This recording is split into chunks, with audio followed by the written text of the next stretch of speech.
Connect again. 31 minutes out. Timmy, let's work together on your long division. Let's do this. The learning product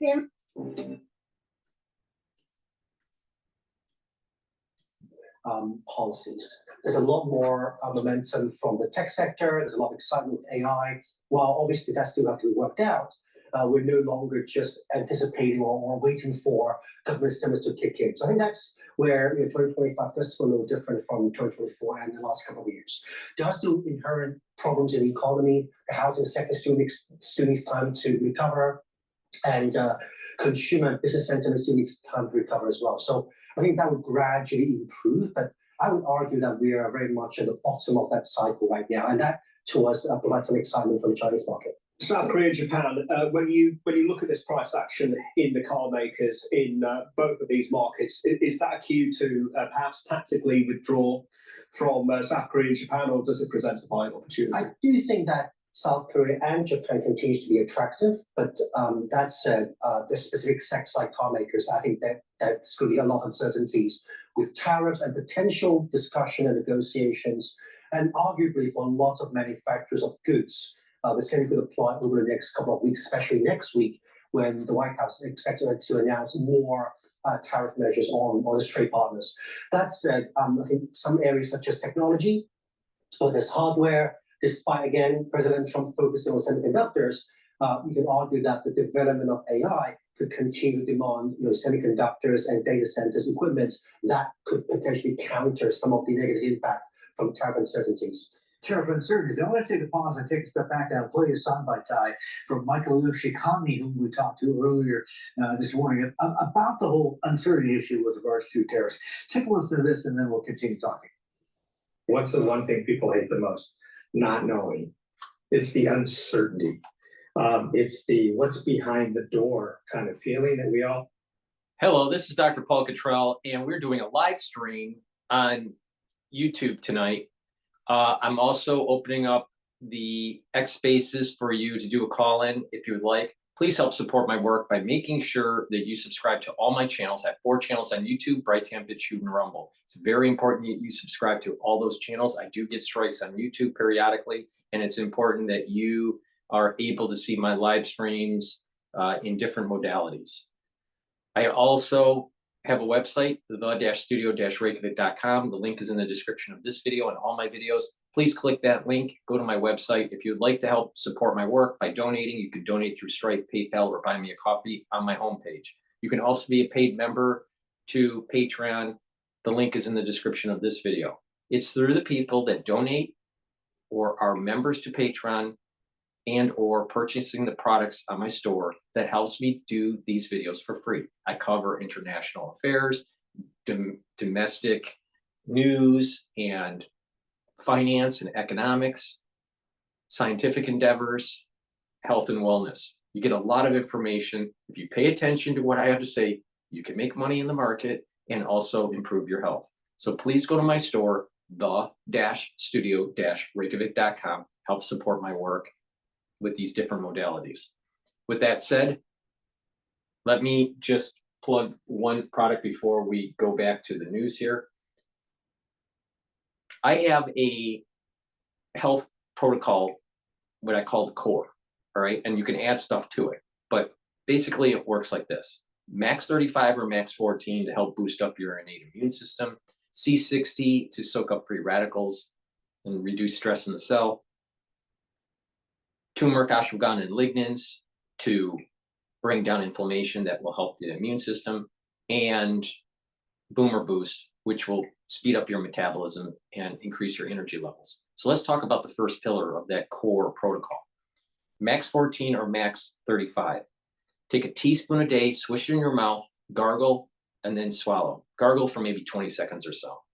If you're not feeling well, take a tablespoon or 2 a day until you go back to baseline, and then use a tablespoon. But it's important to take every day. I take this Max 14 or Max 35 every day, all right? I've been doing that for 5 years. So what this does is that it's improving your oral hygiene, it's improving your mucosal lining in your oral cavity and your oral pharynx, and improving the health of the epithelial lining. That's really important for your innate immune system. Please go to my store, the-studio-reykjavik.com, get the Max 14 or the Max 35, take it every day. Take a teaspoon a day. Again, if you're not feeling well, take a tablespoon or 2 a day. And structural nano silver soaps. Very high quality soaps. You can get it in charcoal tea tree or lemongrass. And you can also get it in lavender and in peppermint. Get a few bars for your household. Very high quality soaps made from structural nano silver. Help support my work and help support your health and wellness. Use discount 5 and you get $5 off. With that said, I want to go back to CNBC. And concerns about its China sales. Emily Tan has the details behind that story and joins us now. Good morning, Emily.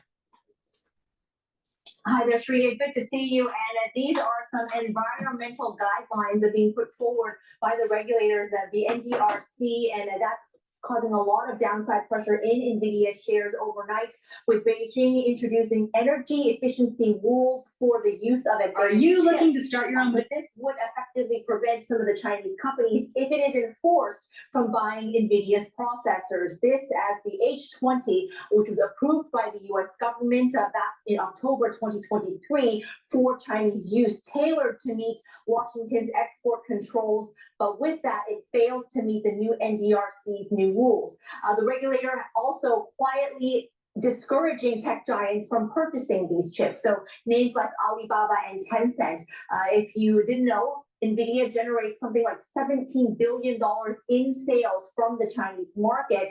And if enforced strictly, this would put a dent in its sales.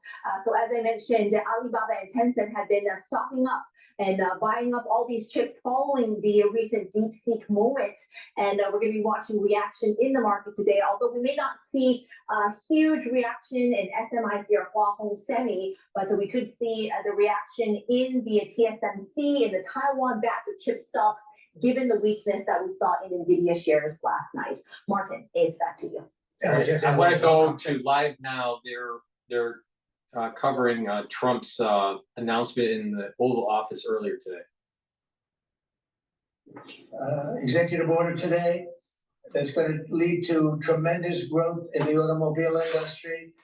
As you know, the electric mandate that we did allows you to buy a car now, electric or gasoline powered or hybrid. You can buy any car you want. We had it so that within a short period of time, you had to buy all electric, and the country could never provide the money necessary to build all of those power plants that you would need all over the country. As you know, in the Middle West, they built 8 power stations. That's like the size of this desk or smaller. And they ended up spending $9 billion on 8. And of the 8, 4 of them didn't work. And we're not doing that. So you can buy electric, or you can buy gasoline, or you can buy hybrid, or you can buy whatever you want to buy. And that's the way it should be. The market's going to determine that. And you're going to see prices going down, but it's going to go down specifically because they're going to buy what we're doing, incentivizing companies to, and even countries, but companies to come into America and build. And we're already setting records for new plants. I think the new plant number, the tally is just within a period of a few weeks. It's very large. I want to be accurate. It's very large. And I'd like to ask Will just to come and give some of the basics, and then I'll sign it. And it's off to the races. I think our automobile business will flourish like it's never flourished before. Yes, please, Will. Thank you, sir. As you stated, we've prepared for your attention a proclamation imposing a 25% tariff on foreign-made cars and light trucks. This is in addition to tariffs that are already in place on those goods. In addition to, as you said, spurring increased domestic manufacture of cars and trucks, we expect that these tariffs will result in over $100 billion of new annual revenue to the United States of America in tariff revenue. I think ultimately we could probably anywhere from $600 billion to $1 trillion will be taken in over the relatively short-term period, meaning a year from now, but starting right away. I think we'll go from 600 to $1 trillion within 2 years. And I think we'll be right from the beginning, we're gonna be at a very high number, right from the beginning. And right from the beginning, you're gonna have a lot of construction jobs, but you're also gonna have a lot of automobile jobs. So this is very exciting, but it's also exciting because of what's happening with other aspects. We're gonna be doing tariffs on pharmaceuticals in order to bring our pharmaceutical industry back. We don't make anything here in terms of drugs, medical drugs, different types of drugs that you need, medicines. It's in other countries, largely made in China, a lot of it made in Ireland. Ireland was very smart. We love Ireland. But we're gonna have that. We're gonna have lumber. We're gonna free up some of our land. And you'll be able to make a lot of other standards like fire cuts. If Los Angeles had fire cuts, which they didn't have, that's a gap of half a football field between areas. You wouldn't have had the fires. They would have been contained. But you have fire cuts. And by the way, you sell that wood for a lot of money, a lot of profit. It's made from that. But we're going to be doing lumber. We're freeing up our land so that we don't have to use outside sources of lumber. Energy, we're doing fantastically well at. You know, the energy prices have been coming down rapidly as we increase supply, and we've already done that. We have Chris and Doug are doing a fantastic job on that. That's Department of Energy and Department of Interior. And they're working together hand in hand because Interior has the land and Energy has the ability to do the drilling and do what they have to do. Our coal areas are going to be opened up for clean, beautiful coal. Germany's opening up many coal plants now. You know, they tried the wind and it didn't work. They almost went out of business. They almost went bankrupt. They tried wind, which is a disaster. It's just too expensive and it doesn't look good, kills all the birds, a lot of problems. But Germany is now building a lot of coal plants. China is building one a week. Think of that. And they're using coal, which is very powerful. Coal is a very powerful energy. And we're opening up our coal mines again. And we're going to do, I call it beautiful, clean coal. The technology is so good now that coal can give you tremendous power at the same time. It can be very clean. But we're also obviously doing oil and gas and various other things. You can do pretty much whatever you want. We don't like the wind because we think it ruins the landscapes, the plains, ruins them. And it's got a lot of problems. It's also by far the most expensive energy. It looks horrible in the oceans. It's dangerous in the oceans in terms of navigation. And if you look at what's happening with whales, you know, in one area, they lost 2 whales, like in 20 years, washed ashore. And this year they had 17 wash ashore. So there's something happened out there. There's something driving the whales a little bit loco, but they lost 2 in 20 years. And now they lost 17 in a short period of time. So it's something wrong out there. So this is very exciting. This is going to lead to the construction of a lot of plants, and in this case, auto plants. And you're gonna see numbers like you haven't seen, both in terms of employment. It takes a little while. You're gonna have great construction numbers initially, and then ultimately you're gonna have a lot of people making a lot of cars. And one other thing, we have the Speaker of the House with us, who's doing a fantastic job. And where's Mike? And we're trying to get approved. Mike, thank you very much for being here. We're trying to get approved, if we can. If you borrow money to buy a car, you're allowed to deduct interest payments for purposes of income tax, but only if the car is made in America. So if the car is made in America, you get a loan. That's a great idea. Deduct the interest. That's a big saving. A lot of people in that part of the world, in terms of buying cars, a lot of them don't think in terms of deductions. People that think in terms of deductions are very wealthy people, but people are going to start understanding what a good deduction is all about. So when you get a loan to buy a car, and I think it's going to pay for itself. I don't think there's any cost. I think you're going to have so many cars built, but you're only going to get that deduction of interest if the car is made in the United States of America. So I'm going to sign this, and Mike, I hope you can get that, because I think it's going to be amazing in terms of the number of cars that will be made because of it. And I want to thank Howard Lutnick, our fabulous commerce chairman. That's what he is. He's a chairman. He's a very successful guy, a great guy. And we have a big day, Howard, coming up next week. It's gonna be good. That's Liberation Day. That's gonna be on the 2nd, and that's gonna be reciprocal. And I think people will be impressed. We're gonna be very fair. We're gonna be very nice, actually. We have not been treated nicely by other countries, but we're gonna be nice. So I think people will be pleasantly surprised, but it's gonna make our country very rich.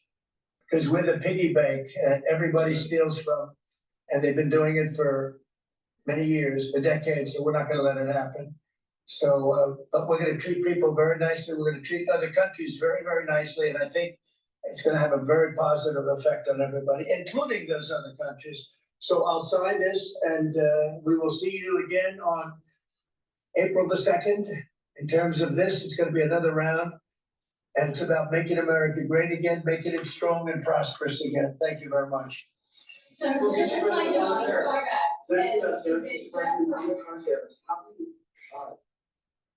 Okay, so President Trump there signing this 25% import tariff on foreign-made cars. We're going to get at this. We're going to get to some of the Q&A from the president a little bit later on. He not only took questions, of course, about some of these tariffs, but also. Before we get back, please go to my store, the-studio-reykjavik.com, and get these great deodorants that are dual purpose. Use it as a deodorant, but it'll also help to detoxify your body. It's made from essential oils from the Himalayas. You can get it in citrus or in peppermint, lavender, and tea tree. They're for males and females. It's a dual purpose product. Please go to my store, the-studio-reykjavik.com. It has no aluminum. These bars have no aluminum. It has no baking soda, made from essential oils from the Himalayas, all natural. Very high quality deodorants. Please go to my store, the-studio-reykjavik.com, and get a few bars for your household. Getting a good probiotic is very important for a baseline for your health. So you can get the probiotics on my store, the-studio-reykjavik.com, in veggie cap form or in powdered form. I prefer the powdered form because I take a bunch of powders and mix it in my lunch. But taking a good probiotic is going to help bring down inflammation in your gut, allow you to absorb your nutrients better. It'll produce a better communication between your gut and your liver and your gut and your brain. You'll be able to sleep better. You'll be less irritable. And having a better gut biome will also improve your skin, your hair, and your nails. Improving your gut biome is also going to improve your immune system. The mucosal lining within your gut will be thicker. You'll have a better population of proper microbes, and your IgAs will be at a higher concentration, so your immune system will be better. So please go to my store, the-studio-reykjavik.com, and get the probiotics.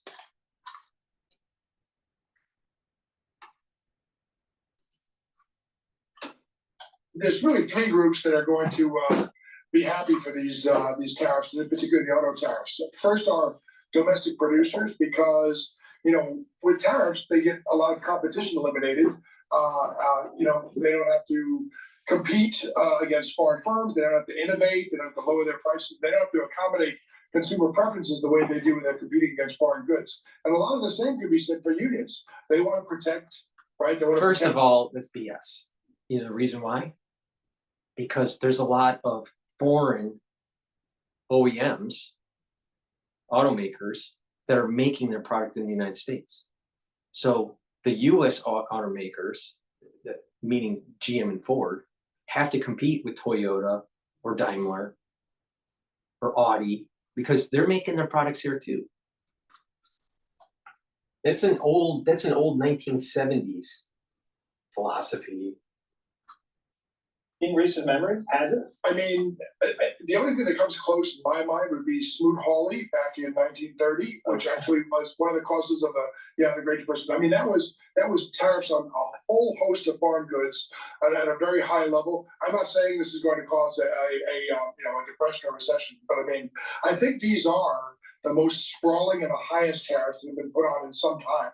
I mean, that's one reason why there's so much nervousness about it, because we haven't seen this really with an economy as big as the US, and on the other side, for example, an economy as large as China, in the modern world, in the modern financialized service oriented, economies that we have today.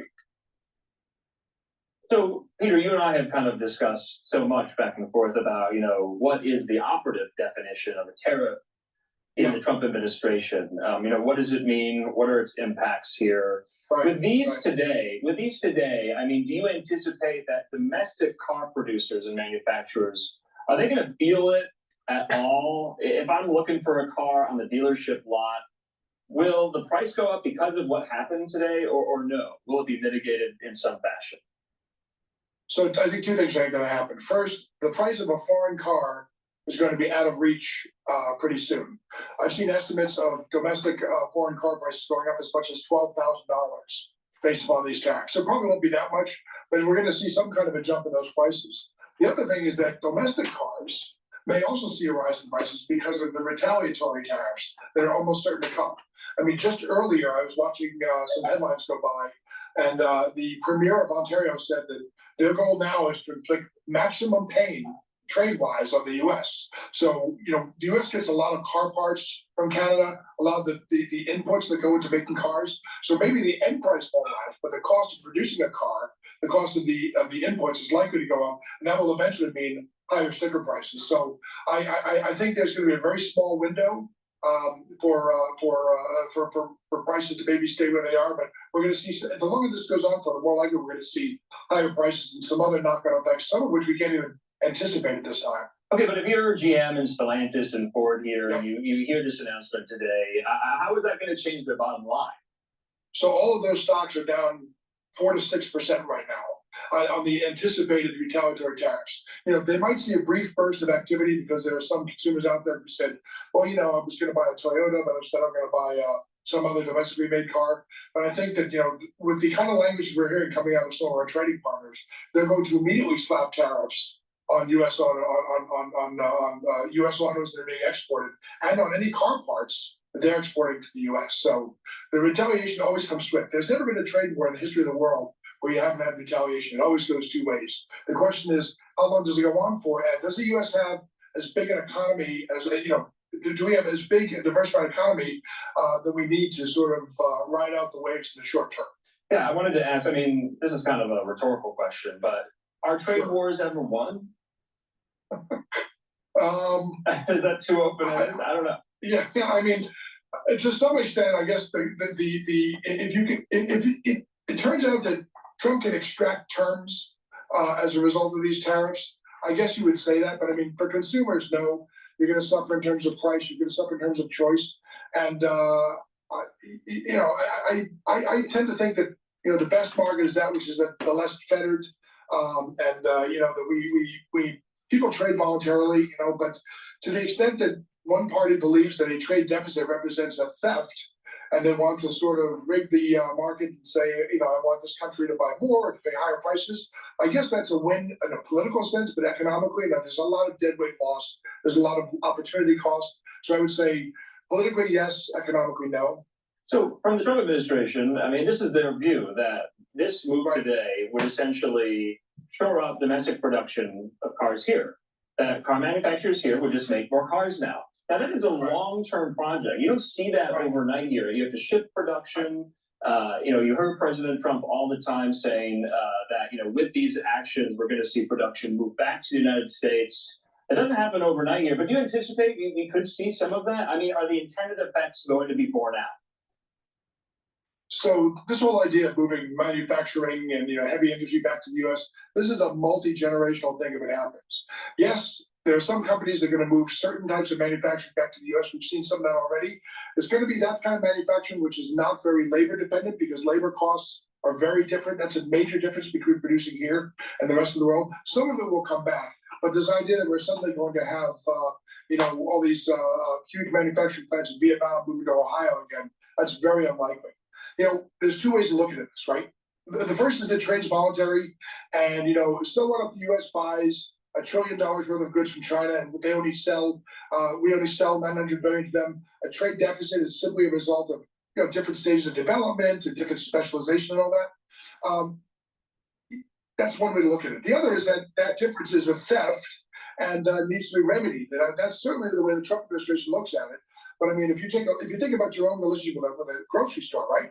I mean, I have a 100% trade deficit. I only buy from them, right? I've never sold anything in the supermarket, Right. but my current account is full of food. So, I mean, it's very different views. So Trump has already placed, just to kind of go through the Trump tariff regime. We'll That's call an that. idiotic way of looking at it, because the thing is that it's not talking about economic clustering, and you're looking at an individual purchase versus the whole country at a nationwide level. And when you move your manufacturing to another country at a low cost, what's going to happen is that you're going to lose innovation, and you're going to lose that economic clustering that industry allows to happen to build a middle class. So his example is idiotic. Please go to my store, the-studio-reykjavik.com. Get the magnesium and zinc. This is going to help to boost up your immune system. Also get vitamin C plus magnesium. This will boost up your immune system. If you're not feeling well, take a double dose, drink it with filtered water. For the zinc, if you're going to be taking a double dose because you're not feeling well, take it in the morning, 1 dose in the morning and another dose in the evening. With vitamin C, you can take the double dose together. Make sure you drink with filtered water. You can stack these together, perfect way to boost up your immune system. Use discount 5 and you get $5 off. Another great thing that I have are structural nanosilver drops and lozenges.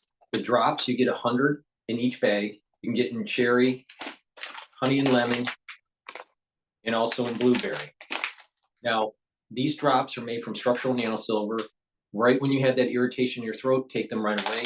Have them available at work or at home, because you never know when you need them, especially during the allergy season or the cold season. The allergy season is coming up. The lozenges are larger, and you get 21 in each bag. You can get it in Manuka honey and also in elderberry zinc. Very high quality. Right when you have that irritation, take the lozenges or the drops, get a few bags for your household, be prepared. Have some at work, have some at home. You never know when you need it. It's really important. So please go to my store, use discount 5 and you get $5 off. All right, what I want to do is I want to go to the interview that Fox News had with Newt Gingrich.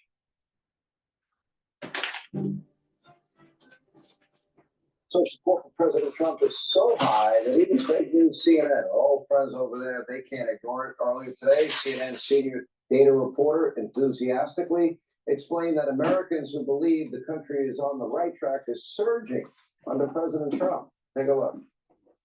Let's take a look at the percentage of the country who say that we're on the right track. It's actually a very high percentage when you compare it to some historical numbers. What are we talking about? According to Maris, 45% say that we're on the right track. That's the second highest that Maris has measured since 2009. How about NBC News? 44%. That's the highest since 2004. The bottom line is the percentage of Americans who say we're on the right track is through the roof. And if you were to compare it to when presidents have historically been reelected, of course, Trump is not constitutionally eligible to run for reelection, but I think it sort of puts it in perspective. 42% of the country says the country is on the right track when the incumbent party is reelected. And also keep in mind, back when Kamala Harris lost, the Democrats were turned out of power, only about 27 to 28% of the country said the country's on the right track. The bottom line is right now, a much higher percentage of the country says we're on the right track. In case you miss it, up high, that's high. Anyways, no surprise Americans are feeling this way. President Trump continues to deliver for you, the American people. Just take a look at all of these new investments, the U.S. That have come into the U.S. since Donald Trump took office. This is a massive amount. And according to a new report, India now considering slashing their tariffs on $23 billion worth of U.S. imports to save itself from Donald Trump's reciprocal tariffs expected to start on April the 2nd. Here now with reaction, Fox News contributor, former Speaker of the House, Newt Gingrich. I'm going to put that scroll up again. Hyundai, Apple, NVIDIA, SoftBank, the Taiwan Semiconductor, Johnson & Johnson, Eli Lilly, Merck, and you've got foreign country investments. It's over $3 trillion, Mr. Speaker. $3 trillion. Is it not all because Donald Trump negotiated by using the threat of tariffs? Are people that dumb that they don't understand this man after 10 years? Well, people on the left are committed to a different world, so they can't understand him. Everybody else does understand him, and that's why he has so much support. Remember, it's a combination of two big things. One, the tariffs will make it more expensive to manufacture outside the United States and less expensive to manufacture inside the United States. And two, if we get the one big beautiful bill that President Trump and Speaker Johnson have been working towards, and which now Senate Majority Leader Thune agrees on, if we get that tax cut, the deregulation, the energy bill, all those things would get done in May or at the latest early June, then you've got a double whammy. You have, it's going to be much less expensive to build in the U.S. You're going to get to keep more of your money if you build in the U.S. I mean, they've made some proposals which go all the way back to January 20th. They're saying retroactively, they want to give you, for example, 100% deductibility if you build a factory. And we've never had that bias in favor of manufacturing before. And there are a series of those things coming down the road, all of them designed to create jobs in America and to increase the supply so much that if you combine that with cuts in government spending and elimination of waste, you're almost certainly going to see a significant drop in inflation. And then the president, the majority of these tax cuts that hopefully will be made permanent, which I think should be part of any bill, and then no tax on tips, Social Security, or overtime, and factor in energy dominance. What do you say to those that are skittish on Wall Street just over the talk of tariffs that has resulted in $3 trillion worth of committed money to be spent in the country? I would say they ought to study history. You know, I went back recently after Chris and I were there for the inauguration, and I thought it was a remarkably powerful speech. So I went back and read some other inauguration speeches. In Jefferson's second inaugural in 1805, he says he's very proud that we have no internal revenue agents because all the government's money comes from tariffs. Now, that, frankly, I didn't know about till I went back and read it. McKinley, of course, made his entire career on a simple premise. We're going to raise tariffs. We're going to raise salaries. We're going to make it so desirable to manufacture in the U.S. In a very short period, from 1860 to 1910, we became the largest economy in the world, and the tariff policy was part of it. But there's one other thing, which, Sean, you know well, because you know President Trump awfully well. He likes to negotiate. He knows we're the largest market. He knows in one-on-one negotiations, he has all the cards. And so tariffs for him are a remarkably useful tool to get people to think differently about what they were about to do. And we're seeing that happen everywhere. I might gently disagree with your characterization. Likes to negotiate, he never stops negotiating. And that seems to be the piece of the puzzle that people that don't like him don't ever want to understand. They don't want to understand him. You know, the only comparisons I ever hear historically is Smoot-Hawley, it's not going to work out, Great Depression. And I'm like, do you not see what's happening? That's $3 trillion is a lot of money because one president threatened tariffs. Okay, I accept your modification. Let me just say that Trump lives to negotiate, and it is a key part of his personality. But in addition, if you study history beyond the liberal lessons of the last 60 years in the Roosevelt era, the fact is, prior to 1932, a high tariff policy worked. It worked for America. It made us the most powerful country in the world, and it can work again. And the $3 trillion you're talking about is a pretty good start. I hope people will listen to the last speaker of the House. We need the tariffs to bring back manufacturing so our economic clustering will be better. It's that simple. Please, and not only that, younger people will be able to get very high-paying jobs. Please go to my store, the-studio-reykjavik.com, and get the structural and nano silver toothpaste that I offer. This is the best toothpaste that you can buy. It has no fluoride. It will whiten your teeth, freshen your breath, help with your gum line, reduce inflammation, improve your oral hygiene. And with good oral hygiene, you're reducing the problems with vascular issues or valvular issues. So it's really important to use a very high quality toothpaste. This is the best toothpaste that you can buy. Now, get a few tubes for your household, help support my work, and help support your health and wellness. Now, the third pillar of that core that I was talking about earlier, max 35 or max 14 for the first pillar to boost up your immune system, C60 to bring down free radicals. The third pillar is ashwagandha, turmeric, and lignans that will bring down inflammation and help with your immune system. So the turmeric is an antioxidant that's going to soak up free radicals, and it's also going to bring down inflammation. That's good for your vascular system and your immune system. Ashwagandha is going to help control your blood glucose levels and your cortisol levels. That's important to bring down inflammation, and that's good for your immune system and your vascular system. Stack these together, and this is a great combo to help with your vascular health, because if you have too much inflammation at the vascular level, you're going to build up more plaque. And if you have chronic inflammation, your immune system is suppressed. So you don't want that. So take the turmeric and the ashwagandha, take these together, and guess what? It's a dual purpose stack. Helps with your immune system and your cardiovascular system. Please go to my store, the-studio-reykjavik.com. The link is in the description of this video and all my videos. Get the stack, use discount 5, and you get $5 off. I have X spaces open if you would like to ask a question live about what's going on in the news or give me your opinion. This is an interactive show. Please go to the X spaces and ask questions.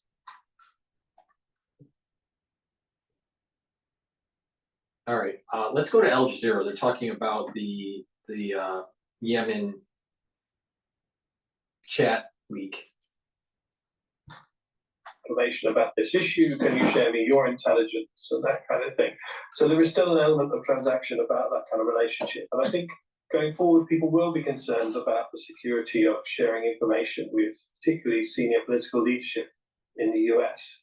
You'll still have ongoing structural lower level cooperation that can function, but I think people will be sensitive about the potential security threat that this represents. What do you think of the idea, Glenn, that allies are going to start thinking the US can't be trusted, given this comes at a time when Trump seems to be, his treatment of Zelensky in Ukraine, many have remarked on, and he seems to be sharing very favorable views of Putin and Russia?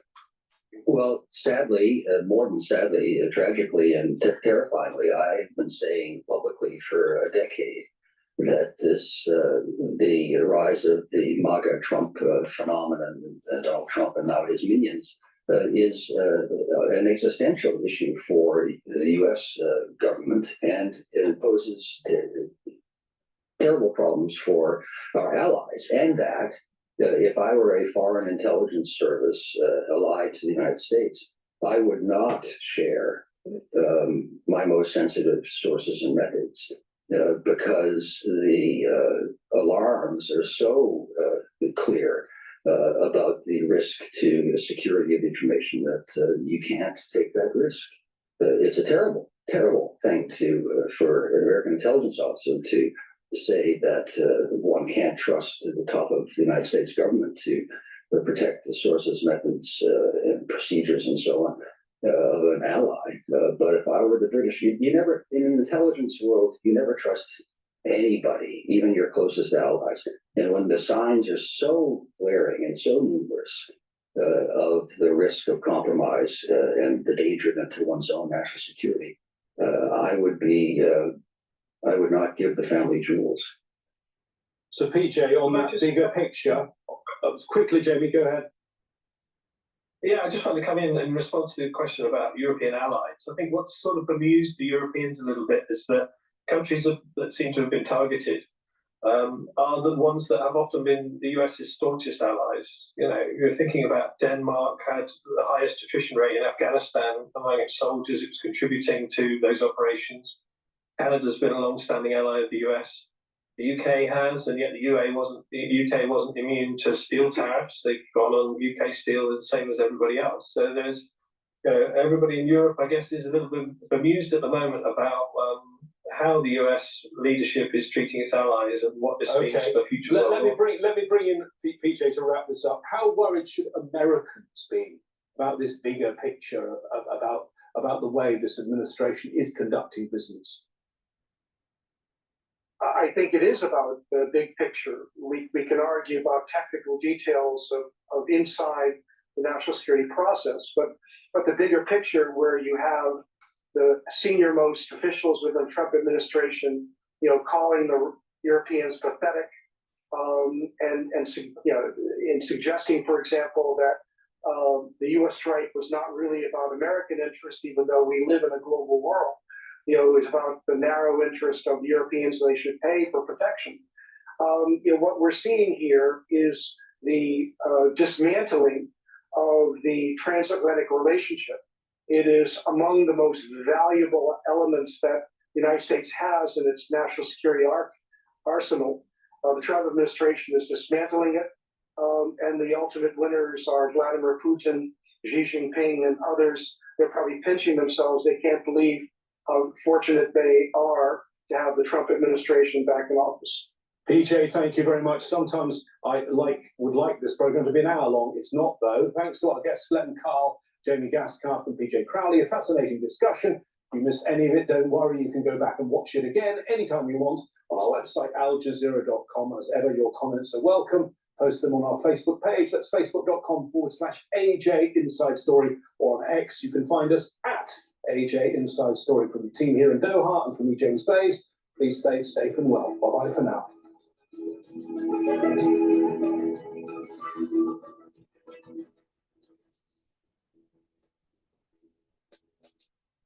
All right, what I'd like to do is probably Atlantic Editor-in-Chief calls Trump administration's response to signal debacle. All right, that's too long. That's 19 minutes. I don't want to go through that.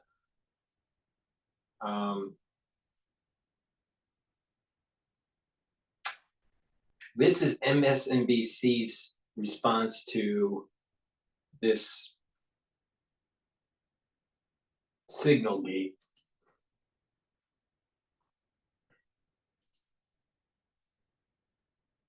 So you have seen spin from all sorts of people, from every administration, trying to explain things that are controversial. What do you make of their efforts in this moment? Well, they're ridiculous. They're transparently nonsense. Like you heard from Mike Waltz there.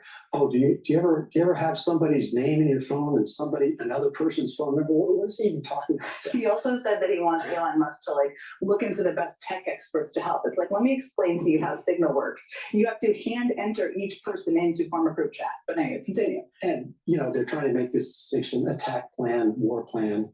Also ridiculous. And I do think that's one of the reasons why this makes this dangerous for Trump is. You got the National Review, you got several senators now speaking up, perhaps feeling a little guilty of having voted to confirm Pete Hegseth. But this is a case where the incompetence and the dishonesty are now so obvious and so many people are being made aware of it. I think this is damaging for him. They normally brazen their way through because Republican media will take the spin and run with it and say, oh, well, it's Jeff Goldberg's fault. But I think that's not sufficient now. And Donald Trump himself, for all his blustering about the press, he follows the mainstream media. And I think he has a sense of when he's being embarrassed. And I think he knows he's being embarrassed right now. I think that's pretty clear because he's trying to kind of move away from this. He did do a podcast this morning. I think it was this morning. I just want to play that because I want to get your thoughts on that. It's very consistent with what you just said. It's something that is not a big deal, other than you want to find out who did it and how they did it, because you don't want to happen, in the future. You can have that happen. Now, we don't really know how they did it and who did it, but all the reporting suggests that his focus is really on this. How did Jeffrey Goldberg get on there? And did Michael Waltz have his contact in his phone? That is not an important issue. I mean, I do wonder about that, but the important question any president, as I said earlier, would be asking, I think, is why is my national security team having these sensitive conversations? What does Trump's answer tell you? Well, Donald Trump cares exclusively about himself. And so the idea that there was a risk associated with the way this went down, and that there was a danger that our pilots could get shot down, that kind of thing. That doesn't really register with him. What registers with him is bad press and things that hurt Donald Trump. And I think this spin by MSNBC is completely biased. There is no possible way that our pilots would have been shot down because of that conversation on Signal. No possible way. First, it's encrypted. So the only way that that would have been able to get out to the Houthis is that if someone in the group passed it on to them. That's the only way. And that group is either 19 people or 29 people. I don't remember the actual number. I remember seeing a 9 on the report, but I'm not sure if it was a 1-9 or a 2-9. So either 19 people or 29 people were in that group. I think it was 19. All right. And that all of them were principals except one, government principals for this operation, except one. And that was the Atlantic reporter by accident. All right. There is no way that this particular operation was compromised. Where's the proof that it was compromised? Where information would have gone to the Houthis? There is no evidence of that. So they're making statements. They don't even. Now, I'd like to know, how did that reporter get on the list? Because it's a government issued phone or device, and government approved for communication app. No, but they'll try to spin it, where it was Trump's fault. Well, Haggard there, and I think he knows he's and his team have really stepped in it.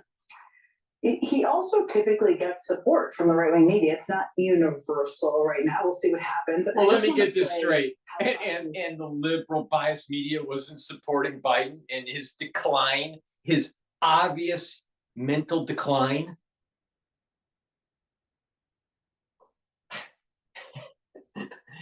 It's so. These people, are they literally? Do they believe the stuff they say? Or are they just living in a totally different universe?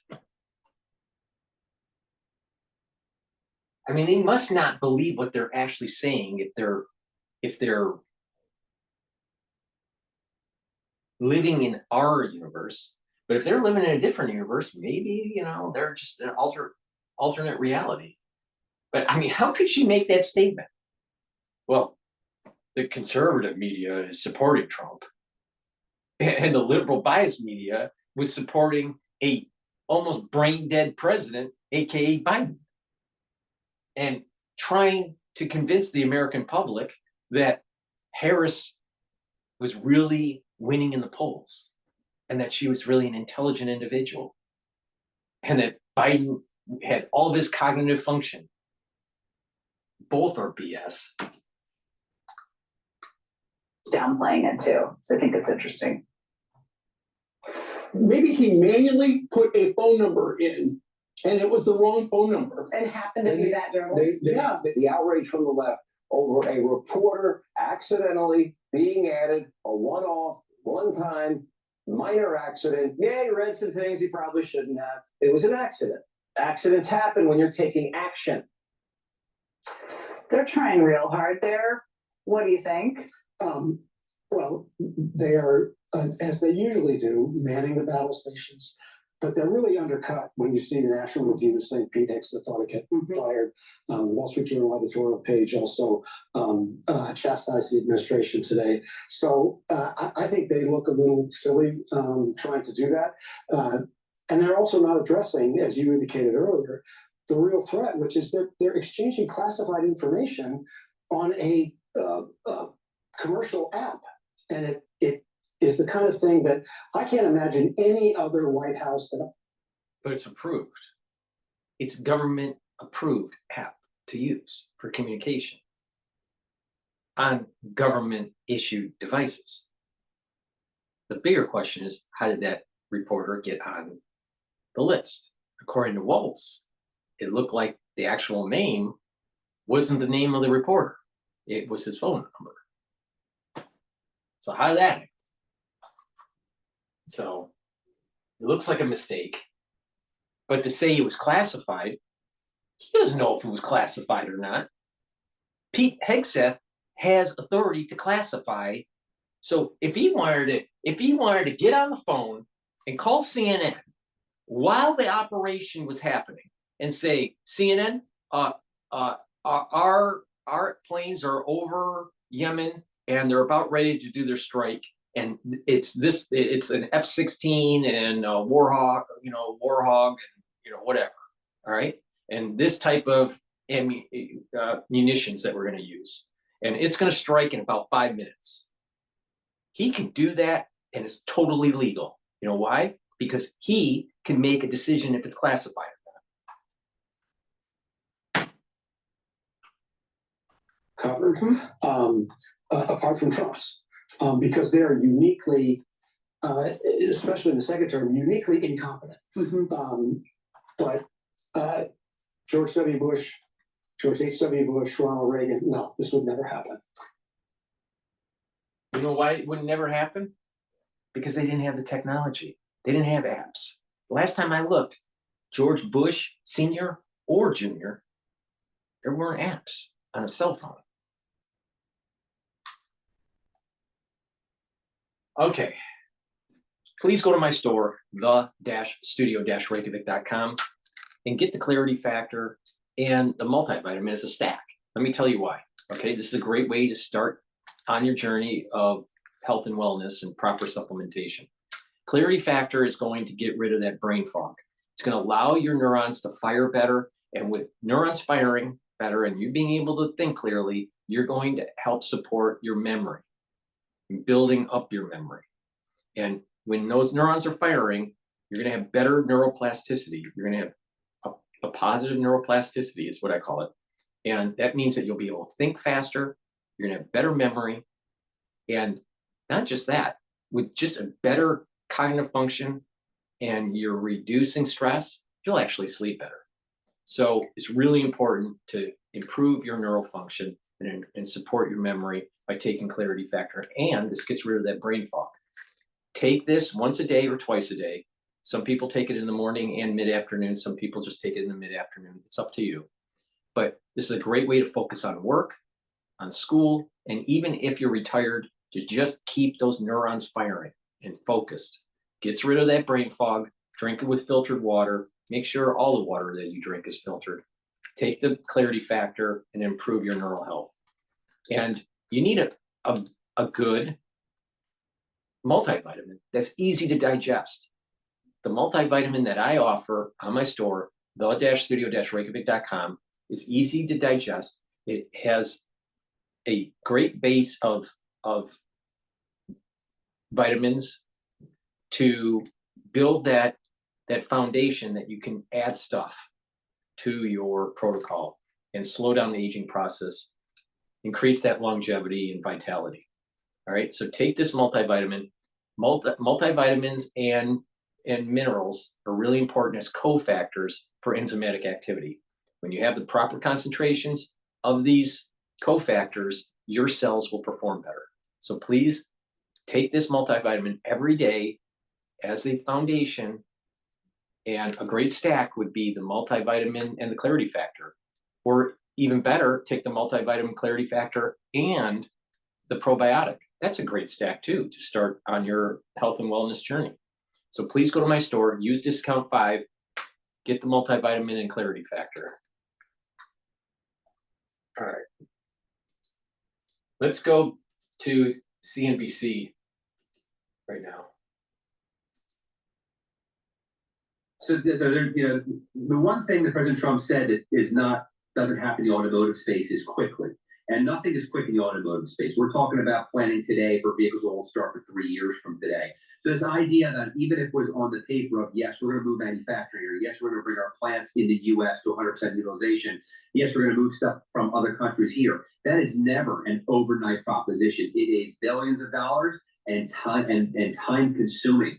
So there's got to be some, hopefully some grace period in this process. We don't really see a winner in the short term. It is going to be painful. There are manufacturers that have high inventory right now. They're going to use that as their advantage to move that inventory, which then the tariff will necessarily push onto it. There are some loopholes in the executive order we're trying to diagnose. No one really talks about the supplier enough. And when he talked about it at the White House today, he only mentioned about sales of cars. But when you read the executive order, parts are in play.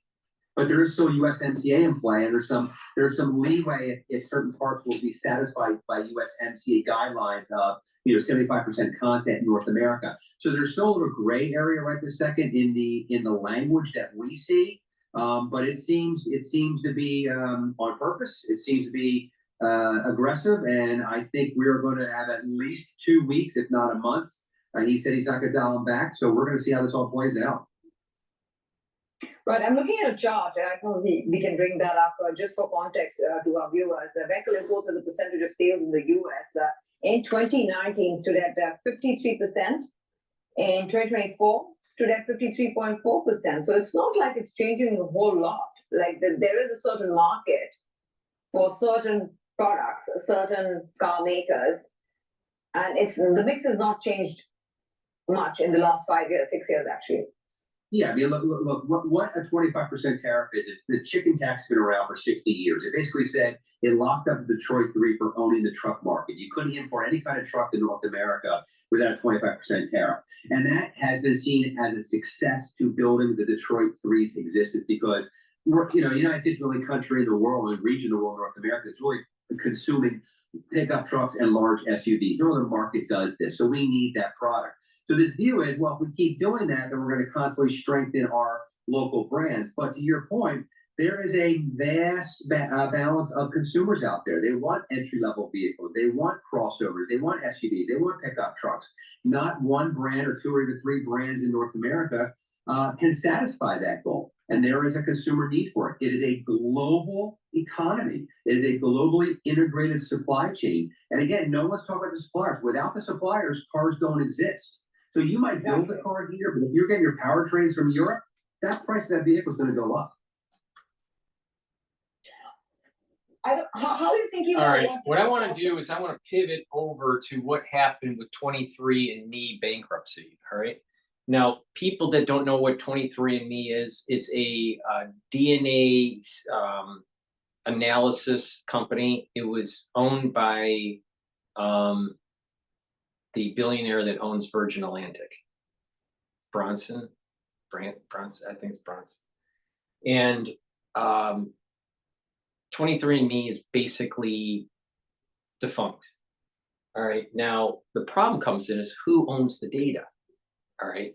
If they get bought out, because you give a sample of your DNA and they sequence it and they tell you stuff like where are you from, certain types of genetic disorders, potentially all this stuff.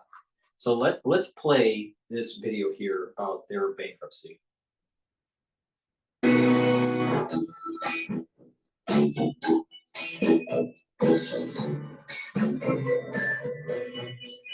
Well, there are a lot of questions about data privacy after the company 23andMe filed for bankruptcy, the company known for its saliva-based DNA testing kits. Millions of customers have used the service, hoping to learn more about their ancestry. And tonight, Attorney General of Georgia, Chris Carr, is warning us that data could be sold or even transferred. Our 11 Alive consumer investigative reporter Eliza Lucas spoke with experts about what, if any, steps you should take now. 23andMe says the bankruptcy filing will not change the way it stores or protects data, but the company's bankruptcy status also means information is set to be sold, and that has sparked alarm among privacy experts and advocates.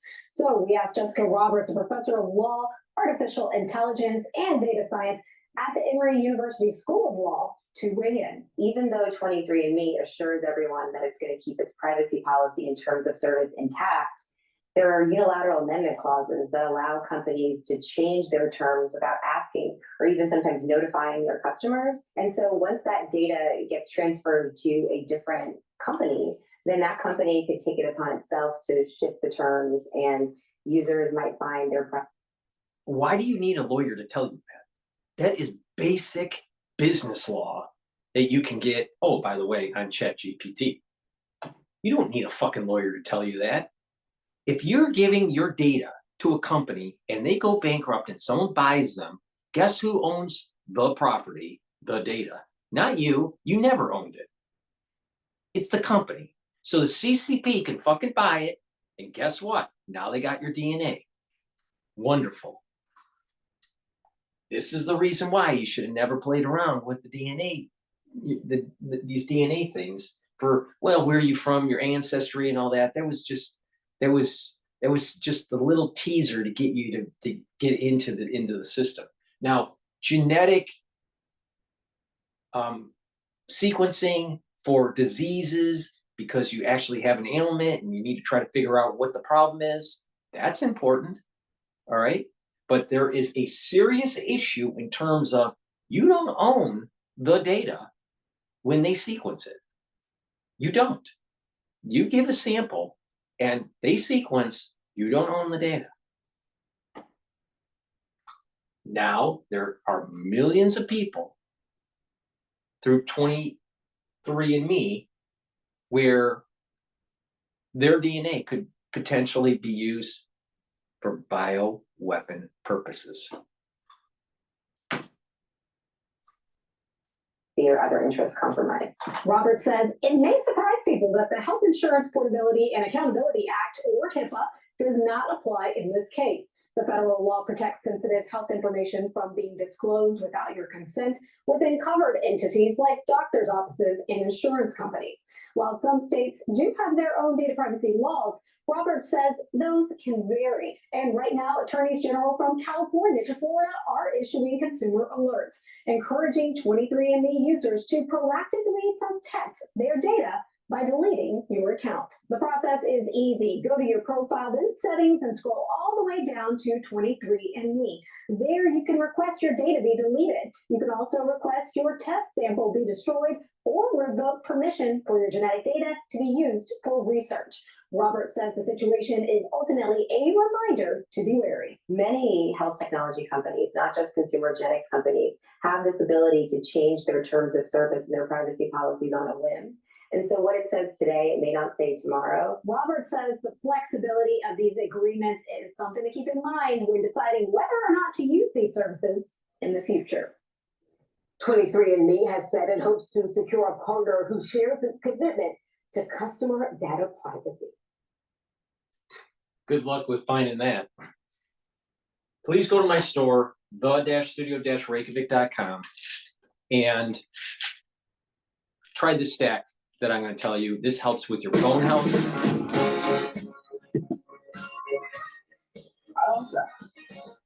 Sorry about that interruption. This is a professional show. Please go to my store, the-studio-reykjavik.com, and do this stack that I'm going to show you. This helps with bone health and cardiovascular health. Taking D3 is going to help you absorb calcium. It also is a very important gene expression cofactor for proper gene expression. And D3 helps to get rid of cells that need to go into apoptosis. D3 stacks really well with K2, the MK7 molecule that helps with cardiovascular health, and it will help with bone health. For the cardiovascular stack, what it will do is it's going to reduce the amount of calcium that's deposited around plaque, and also over time slowly pull some of that calcium deposits out from that plaque formation. So taking this regularly is going to help with your cardiovascular health. But if you're taking calcium as a supplement or drinking milk and you're doing resistance training and taking D3 and K2 together, you're going to help to build more dense bone. Really important, especially for people that are older, males and females. So do resistance training, take the take the K2 and the D3 together, and that's going to help with your bone density, but also your cardiovascular health. To add to the cardiovascular health stack, take the nattokinase. That's fibrinolytic, so it's going to break up clots, but also nattokinase will help to bring down LDL levels and increase your HDL levels. That means that your total cholesterol is going to improve. And what that means is that if you have less LDL gets oxidized, and less oxidized LDL less LDL will mean less plaque formation. So by taking nattokinase, having a proper diet, a proper exercise, stacking with the proper supplementation, you're reducing the chances of building up plaque. All right, so please go to my store, the-studio-reykjavik.com, get the D3, the K2, and the nattokinase. This is a stack. It's a multi-purpose stack where it's going to help with your bone density and your cardiovascular health. Now, a lot of people don't know that if you have a lot of blockage, you get turbulent flow of your blood and leads to clot formation. So this is going to help you by breaking up those clots because it's fibrinolytic. So please go to my store, the-studio-reykjavik.com, get the D3, get the K2, MK7 molecule, and the nattokinase. Stack them together, use discount 5, and you're helping your cardiovascular health and your bone health. All right, let's go back to live now. House Intelligence, he said today, we should be so lucky we're not mourning dead pilots. Is that overwrought? Is that hyperbolic? Or would you make the same assertion? Yeah. Well, I would say that there's a military value, and that's a little bit hyperbolic, a little bit overwrought, but that is the end state of this is if they get it, if they take defensive action, and if it results in them hitting an aircraft, yes, that would be the end state. But now, with that said, a couple things. Number one, that is not top secret information. It's not top secret information. Pete Hegseth can classify it as secret or not. It's up to him. And same thing with the president. And oh, by the way,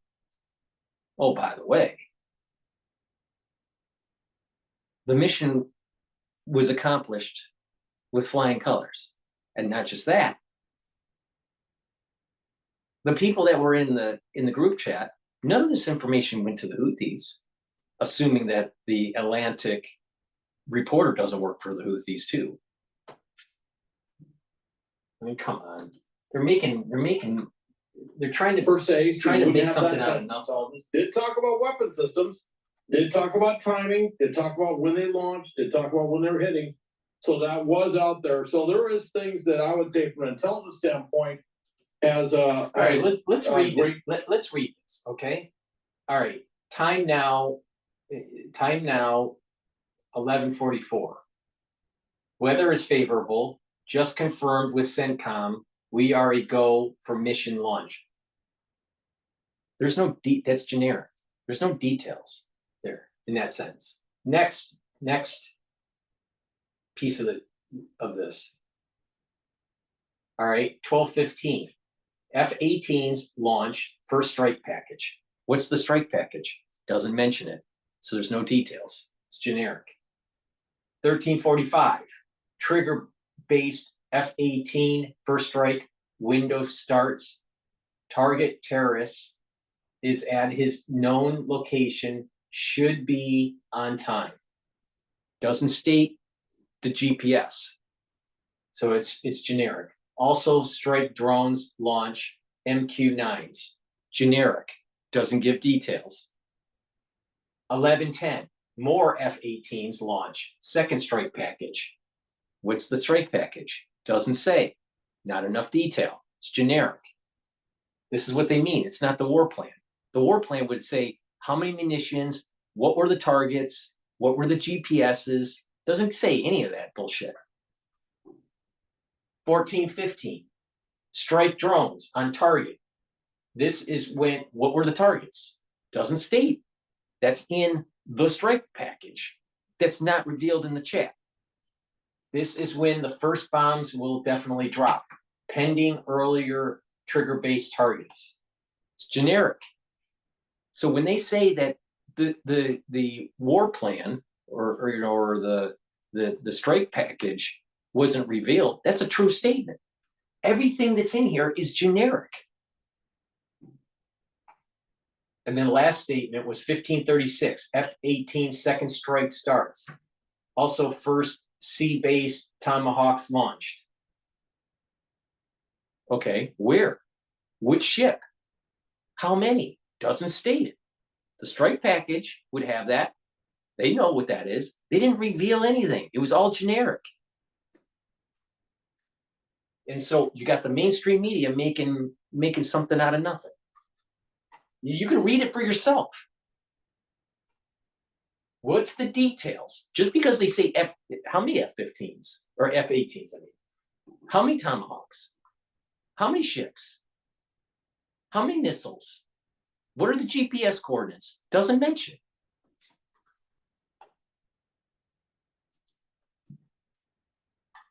And obviously, some of this could have only been gleaned via classified communications. I can't. Right, because it's end-to-end encryption. And not just that, even if the Houthis, which they didn't, but even if they saw this chain, they wouldn't know what the fuck hit them. They wouldn't know. If you read that chain, how would you know what is going on? You would know that something's going to happen, but you don't know where. You don't know when. It's all generic. Talk about it. So I want to focus on this part of this message. At 14:15, he says, this is when the first bombs will definitely drop. At 13:45, he says, target terrorist is at his known location, so should be on time. Now, Barbara Starr, the longtime former Pentagon correspondent for CNN, Hal, she says this: Walls revealed in extraordinary detail when he said there was intel showing the top Houthi missile guy walked into a building. She says you only know that if you have overhead surveillance, communications intercepts, or an operative. So what? So what? You think that the Houthis didn't know that we had satellite imagery following people? You just have to go to Tom Clancy's novels and watch the movies and know that. I mean, come on, get real. Or what about when we had live stream of when we hunted down bin Laden? All right, so he's pulling out that it will definitely drop. So he's picking up the 14-15. Strike drones on target. What target? What's the GPS? Doesn't say. This is when the first drones will definitely drop. When? Doesn't say. Pending earlier trigger-based targets. So it doesn't give you the details. So even if this was given to the Houthis, what the hell are they? By the time they read it in English, you really think that they're going to know what the hell is going to happen? Because even an American couldn't tell you, what exactly does this mean? It doesn't have enough detail. And this is the reason why the Trump administration is saying this wasn't classified information. What is classified information was the actual strike package. This is not the strike package. The strike package is GPS, estimated times, how many F-18s, and what's the naval support, how many Tomahawks, what's the location. That's the strike package. This is not the strike package. But what you got is a bunch of dumbasses in America that think that you read something generic and that you know the plan. You really know the plan by reading that? Really? You really understand what Pete Hegseth was doing during the strike on the Houthis by reading this? No, you don't know where, you don't know how much. These strike packages not only tell you what the amount is, but what the contingency plans are. And not only that, what the cost would be estimated to be. Is that in there too? No. So obviously what the Trump administration said was truthful. There's nothing in the list that is actually classified.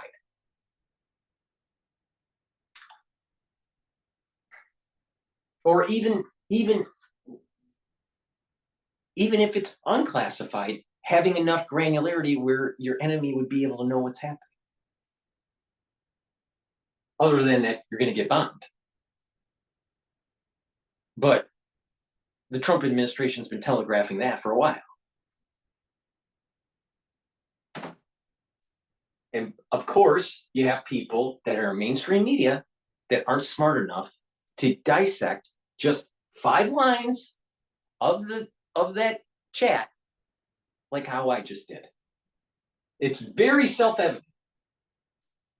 And even this clown isn't even interpreting it right. Also, she says today, DNI Gabbard testified under oath that information about attack plans by the U.S. or its allies should be classified as top secret. Hegseth has said the contents of the messages, which included launch times and attack sequencing, was not classified. POTUS is now planning to ask Hegseth for a classification. Strike times that were generic.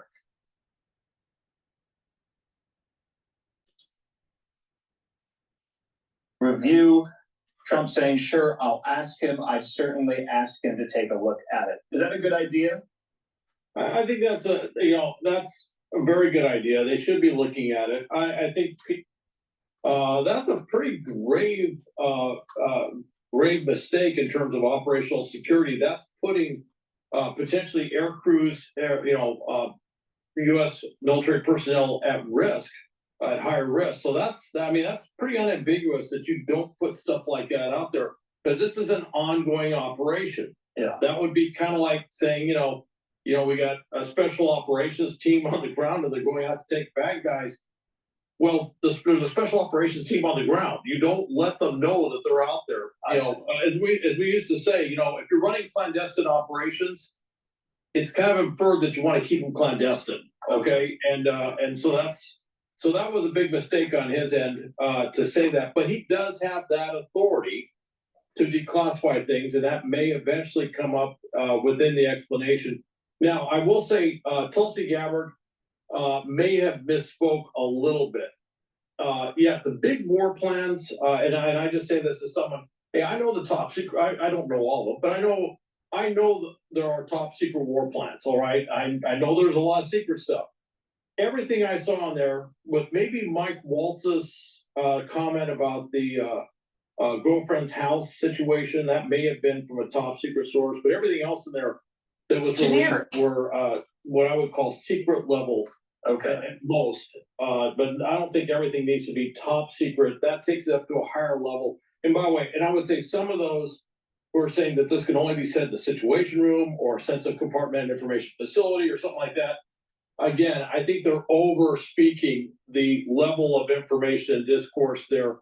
That literally, everything I saw there, you could literally go into an office in the Pentagon that's not a SCIF and talk about that, because I've seen people do that all the time. They do it in government offices all the time. And that was the You just whole. make sure you're out of earshot. You try to And keep yourself that up. was the whole point of end-to-end encryption, so they can communicate on a government device using this approved app to do this communication. And that's what happened. Unfortunately, and no one knows exactly how this happened, was how did the Atlantic reporter get on the chat? No one really knows. We don't know if it was accidental or if there was some sort of nefarious activity that's going on. Who knows? But the thing is, there wasn't any top secret information that was leaked out to the Houthis, or even top secret information that was leaked out to even the reporter. This is generic information during an actual strike, military strike. But it's generic. There's no real strong detail. Do you think the reporter knew where the Houthis' girlfriend was? Which homestead she was living in? Or what her domicile was? I'm sure he didn't. What information in there actually gives the GPS coordinates, the number of munitions that are going to be used, ordnance, and all of the strike plan details? Do you think the Pentagon actually says on 14/15 we're gonna issue a strike with F-18s but we're not gonna say what kind of munitions they're gonna use. Or what the GPS is. We're just gonna send the plane over to Yemen and just bomb anything. Use whatever you want. Laser beams, dummy bombs, smart bombs, whatever you want. That's not how a strike plan works. A strike plan is very exact, and they know to the dollar how much it's going to cost.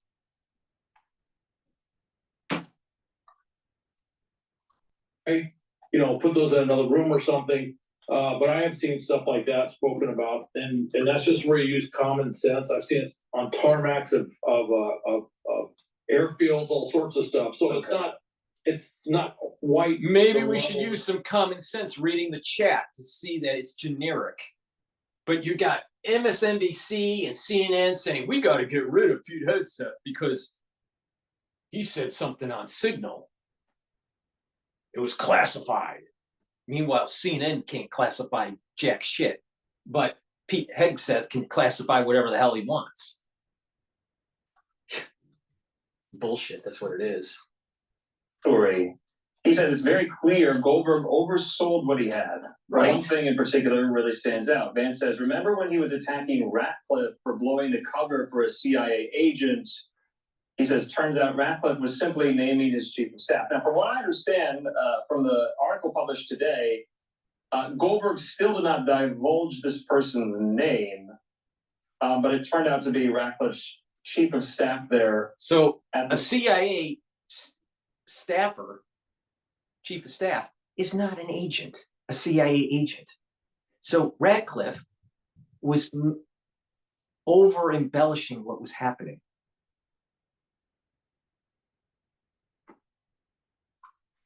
I'm not Radcliffe. Radcliffe. Wait. Greenwald. Is it Greenwald? Yeah. The reporter, the Atlantic reporter, was over embellishing what exactly was on that chat, saying that a CIA agent, an operative. When someone says agent, that means CIA operative. All right. A CIA staffer, chief of staff, is not an agent. So the Atlantic reporter was over embellishing the issue. And you got all of these people in mainstream media making a mountain out of a anthill. I mean, people who are working for us as sources of intelligence that could be put in harm's way simply because of association with that person whose name is now public. So that's why. And actually, I think Jeffrey Goldberg, he did the right thing. He went to all the different agencies, and CIA came back and said, "Hey, can you please leave his name out of this?" And they did that, and I thought that was a very responsible thing to do that. He did do the right thing. Yeah, that's true.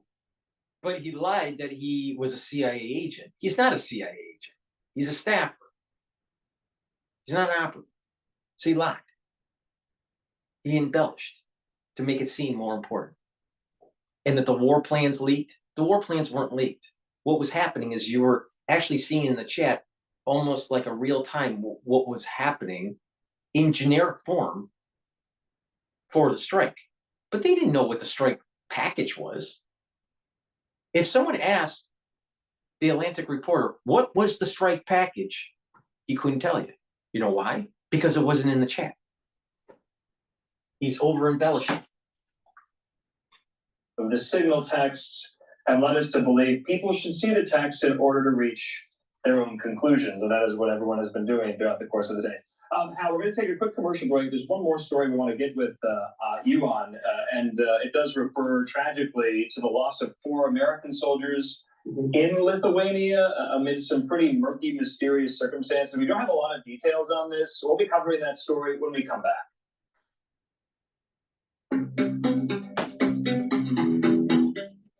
Please go to my store, the-studio-reykjavik.com, and don't be like these mainstream media types from the ultra-lib media that literally can't think, all right? What I want you to do is get the supplements that will help with your health, slow down the aging process, and you are going to have more vitality and longevity. Now let's talk about a stack that is really important for your immune system, for your musculature, and for your cardiovascular health. Olive leaf extract is something that you should be taking every day. It will bring down inflammation. That's important for your vascular system and for your immune system. Olive leaf extract will also help with your lipid profile. So it's going to bring down LDL levels and increase your HDL levels. Really important. All right. When you're bringing down that LDL level, you're reducing the chance of building up plaque. Now, myotrol is really important for building up muscle. Myotrol has flavonoids, polyphenols, and lignans to help gene expression to build muscle and maintain muscle and help with the health of the mitochondria. Really important. You need healthy mitochondria and you need to express the genes to be able to build muscle. When you get older, once you hit about age 40, you're going to start to atrophy. That's why it's important to do exercise and cardio, weight training, stretching, and balancing exercises. All 4 of those are important. But once you hit age 40, your gene expression, because when you get older, you're methylating your genes and you're turning them off, unfortunately. So the whole concept of the myotrol is to help with the gene expression to build muscle and to maintain muscle. All right. You can also take myotrol if you're an athlete, younger or older. Why? Because it will actually help with the gene expression and build the strength that you need for your sport. So if you are an athlete, younger or older, take myotrol. But it's designed for people that are older that are not athletes to be able to maintain and build muscle to reduce that atrophy. All right. When you get older, your ATP goes down because your mitochondrial health goes down. When you get older, what happens is that your neuron health will go down and your cognitive function will start to decline. When you get older, your free radicals start to go up and you start to have stress in the cell, and those cells start to not function as well and they go into necrosis. All right. So literally, as you age, your body is building up free radicals. You're reducing ATP. Your mitochondrial health will start to diminish. You start getting more DNA damage, and you start to atrophy. You start losing muscle mass and bone density. Now, if you pay attention to what I've been saying with the stack, with the bone density, you can reverse that. If you pay attention with boosting up your ATPs by soaking up free radicals and improving the health of your mitochondria, you're going to have more energy to be able to work out and to have more vitality and to have the energy levels that you need at the neural level to be able to maintain these neural connections. Now, in terms of muscle, myotrol is really important for that gene expression to build the muscle that you need. So if you want to slow down the aging process, you need to soak up those free radicals and take the proper supplementation to reverse some of this oxidation that's taking place, speed up that metabolism, improve those neural connections, build up that bone density and musculature. And when you do that, you are really improving your overall health. So a great way to do it is to take the myotrol. All right. This stacks really well with gladiator barley because the gladiator barley is a high density protein, which is what will be the ingredients that your muscles will need to build up more muscle. And the myotrol will help with the gene expression. It's really important for you to understand this. When you get older, you are methylating your genes, and those methylated genes are turning off. And that's the aging. That's one of the mechanisms, the pathways for aging. And if you follow my protocol, we are slowing down that methylation process. And by slowing down that methylation process, you're getting decades to your life. Please go to my store, the-studio-reykjavik.com, get the myotrol. And guess what? Stack it with the olive leaf extract. And this is a great way to build muscle, to improve your cardiovascular health, and to help with your immune system. It's a great stack. It's a very affordable, and you get 3 things out of this stack. Use discount 5 and get $5 off. It's all caps, discount, the number 5, $5 off. Get the myotrol and get the olive leaf extract.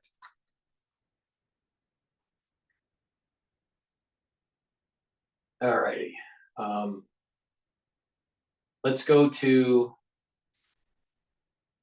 I want to see if there's anything. Do you know what's really fun? Check your website on this. I want to see if there's anything on CNA right here. CNA might be on commercial break. And I'm an urban farmer. No. I spent the last 10 years studying the world. I'm going to go to CNBC. They're talking about the quote war plans. Is not sensitive government information. I simply don't know what is. They know it's not war plans. There's no units, no locations, no routes, no flight paths, no sources, no methods, no classified information. You know who sees war plans? You know, the amazing thing here is that if you actually read the text and not the talking heads on mainstream media, if you actually read the text, it's generic. It doesn't give you the munitions, doesn't give you GPS.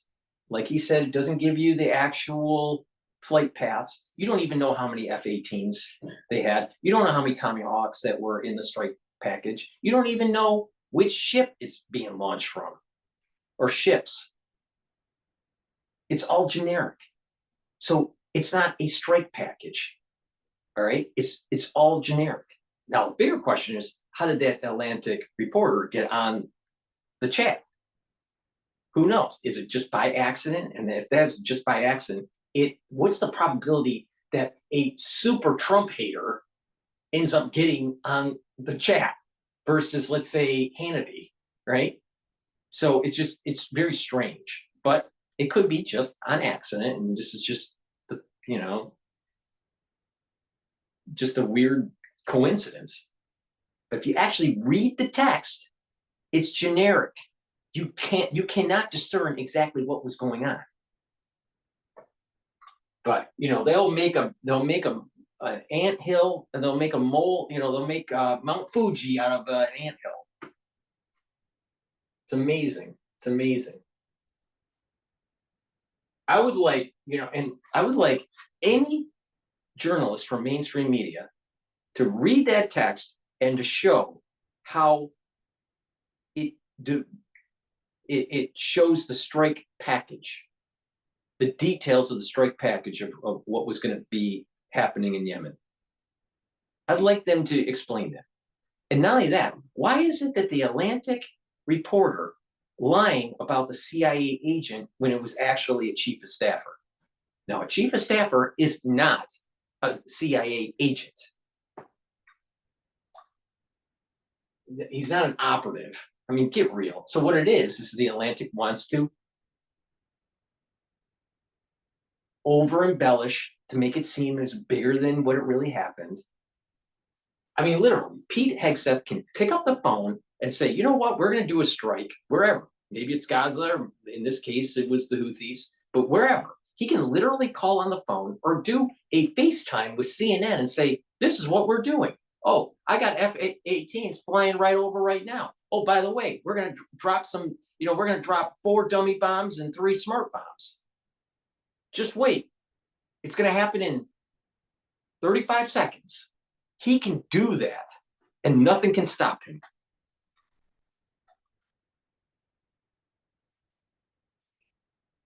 It's crazy. All right. With that said, I want to just pivot over to CNA just to get a little take on what they're broadcasting in Singapore here. And that's why we are optimistic, actually, increasingly optimistic about the growth sector in China. Right. And so, do you think it could, in fact, hurt, or maybe perhaps not all, the case for Chinese equities, given that there's a very strong growth sector there? Donald Trump also now saying that he could give Beijing some reduction in tariffs in order to get a tip-top deal done. So it doesn't seem as bad for China at this point. Yes, Trump's tariff policies are still, a lot of it is unclear. We will get to hear a lot more on 2nd April when he imposes the wider ranging tariffs across the world, not just China. But in terms of the sectors that are relatively better off, and this is where we as investors need to focus on, is where is the growth coming from? Where are the earnings coming from? So to your point about earnings, we see the three growth sectors right in China, for example, technology, the communication services, and the consumer discretionary services sectors. Those three are projected to deliver superior growth than the rest of the market. So the way we go about it is basically focus on those growth sectors in China, and there is this divergence between the what is listed in terms of China stocks in Hong Kong, the offshore sector, and what is listed onshore. So a follow-up of that is that we are increasingly optimistic on the growth sectors which are listed more in Hong Kong than in onshore. So we are more bullish actually on the offshore sector versus the onshore sector. Right, and just checking in on Chinese markets, have all just actually turned positive. And so, the question just to follow up on that is whether you are thinking that, the optimism over the AI sector is in fact helping those offshore names perform better than onshore, and whether this is likely to continue, and how the US trade tariffs will impact both on and offshore equities, and whether there is a case there for China's AI boom possibly to help mitigate some of the tariff. Well, what's interesting is the dovetailing of this news with what was happening in the United States today during trading. There are large corporations that are pulling back on their AI projects, saying, and this was coming from Microsoft and a few others, saying that there's an overbuild for actual server capacity. All right. So just like almost always in tech, there's always an overbuild out. All right. And then all of a sudden they start slowing down their projects or whatever. Right. Now, my personal belief on this, from what I saw in the early days of high frequency trading, all right, post 9/11, all right, high frequency trading. And it's emerged and evolved over time, but it's like machine learning, right? But the thing is that there were a big push to be next to the NYSE, so Wall Street, so you can have a shorter cable to be able to do the high frequency trading, to do the arbitrage, all right, for scalping. So quick trades, 10,000 trades, in a day, kind of stuff, all right. So. And it was all about the length of the cable. The shorter the cable to the exchange, the better off you were. So there were firms that were on Wall Street, literally, that were trying to minimize the length of their cable into NYSE, all right? But not only that, with their algorithm, you can take these algorithms and convert them and put them on a hard chip. All right, on a chip for high frequency trading, not just through software. What has happened though over time is that the software and the speed of these computers, now you're talking when this was first starting, 2005, 2006, right? But you're looking at computers today, they are way faster just using the software than some of these hard versions of the high frequency trading PCIs, these cards that were custom built to plug into the back of a computer to do these high frequency trades. All right. So the point I'm making here is that because of technology and the speed of it at the desktop level, you can do things that you couldn't do 20 years ago. Like you can do a crash analysis of a vehicle with a $5,000 Apple. That back when I was in automotive, you needed a $35,000 silicon graphics station to do. That's the point I'm making here, is that you won't need AWS. You won't need AI ported out to be calculated to only be ported back to your device. It's going to be local. It's going to be, I saw the same thing in high frequency trading, the same kind of concept here. It's just like, oh, you got to be like super fast and you got to get, you know, really high tech chips and all this stuff to be able to do the arbitrage. And eventually what happened is the software and just the basic hardware got so fast that there is not a big difference between hardwiring it, the algorithm, or using soft code as the algorithm. It's the same thing's going to happen. Is that AI is going to be on your desktop, and you're not going to need these really high-powered servers unless you're doing something, you know, like radically new, like trying to predict for the last 15 days the weather around the world. All right, or you know, like protein folding, you know, 16 different proteins that come together as a composite, as a complex that leads to gene expression or something like that. You know, that's a little advanced for a desktop. But the point here is that if we're having we overbuilt out our servers, and that there is a scale back on CapEx for building out AI, well, if that's happening in the United States, I am sure that they have a problem in China. Because China's economy is not as robust as the United States right now. That's for sure. They have a problem. So if the United States has overbuilt AI, don't you think that China has?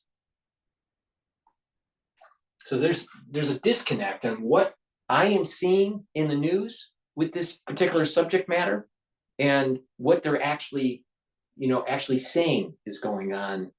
You know, we're the ones that are just trumpeting the whole AI boom. I think the AI boom is like at its peak, and we're actually going to see a decline of it for the build out of the servers. Okay, with that said, let's go back to live now here.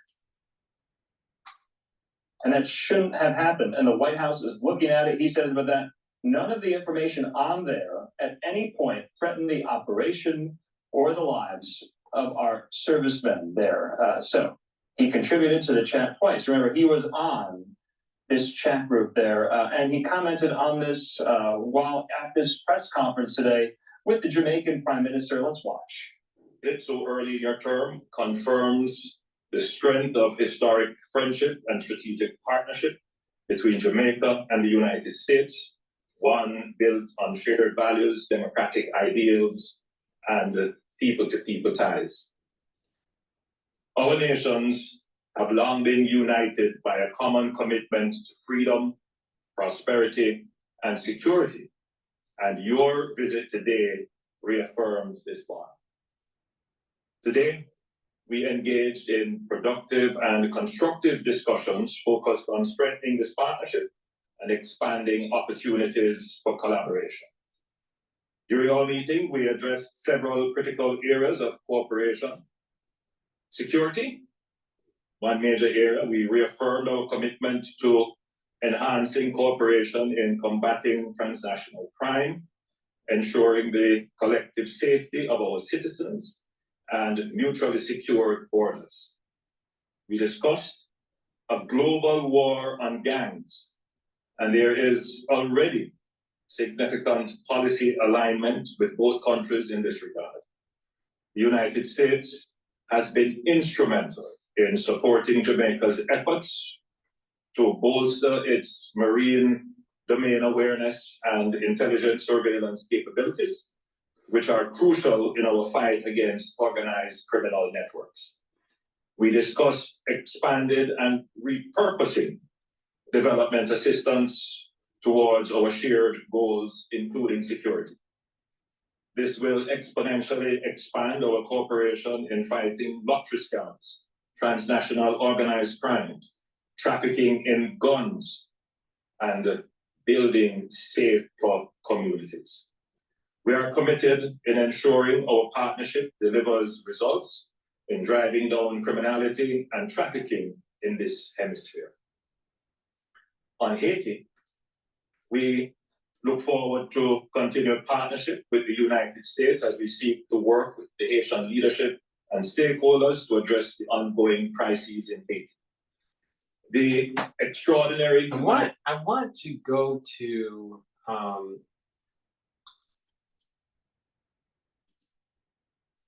if I can find it. If anyone remembers, there was the Naked Archaeologist, and he has a channel. He's getting older now, so you don't see a whole lot of publications from him. But he did a show on his channel. If I could find it. He did a show, and it was, yeah, here it is. Yeah, he's aged quite a bit, but if people remember, he did a show with about the Exodus. All right, now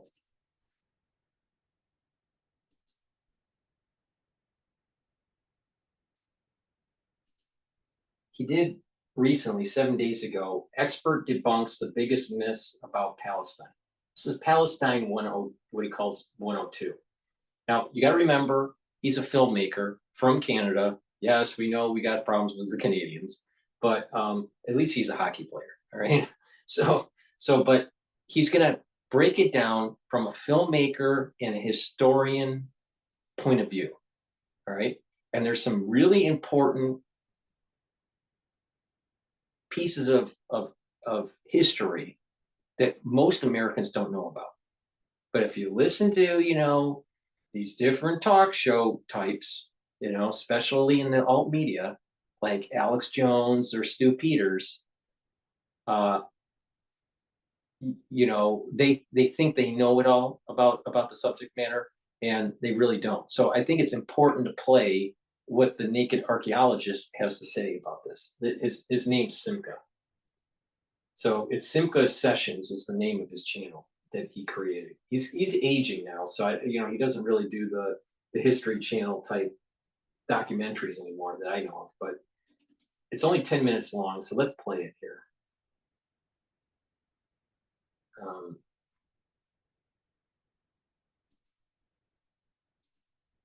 As Charlotte Mickelson, and we. Welcome to another Simcha session. Today we're going to be looking at the Palestinian-Israeli conflict not as a battle between Arabs and Israelis, Jews and Muslims. Today we're going to look at it as a battle, as a war of biblical proportions between myth and fact, lie and truth. Simca's Sessions, out-of-the-box insights into history, religion, and politics. The Palestinian-Israeli conflict, which has been dominating world headlines, has really become a much bigger thing. It's really about democracy versus tyranny. But on a metaphysical, almost religious level, it's really about truth and lies. It's a war between truth and lies. I'm going to address three major topics that people seem obsessed with. One is a Palestinian state. The Palestinians deserved a Palestinian state. There should be a two-state solution. And anybody against that, really, you're not a nice person. It's a lie that there is no Palestinian state. First of all, let me say, Hamas, for example, doesn't want a Palestinian state. This is just a made-up trope to attack Jews. Hamas explicitly says they want a worldwide Islamic caliphate. They think the idea of statehood is a Western liberal infidel invention. They don't want it.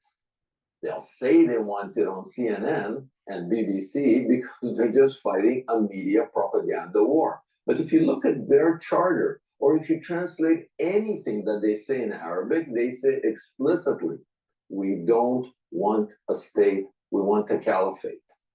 But Hamas is not everybody. Well, here's the good news. 80% of Palestine is in Arab hands today, as I'm speaking to you. What? We have to understand, Palestine is a colonial endeavor. It's taking Judea, indigenous people, Jews, are from Judea and Israel, right here. And the colonialists, the Romans, the ancient pagan Romans, defeated the indigenous people and renamed it as a colonial project, Palestine.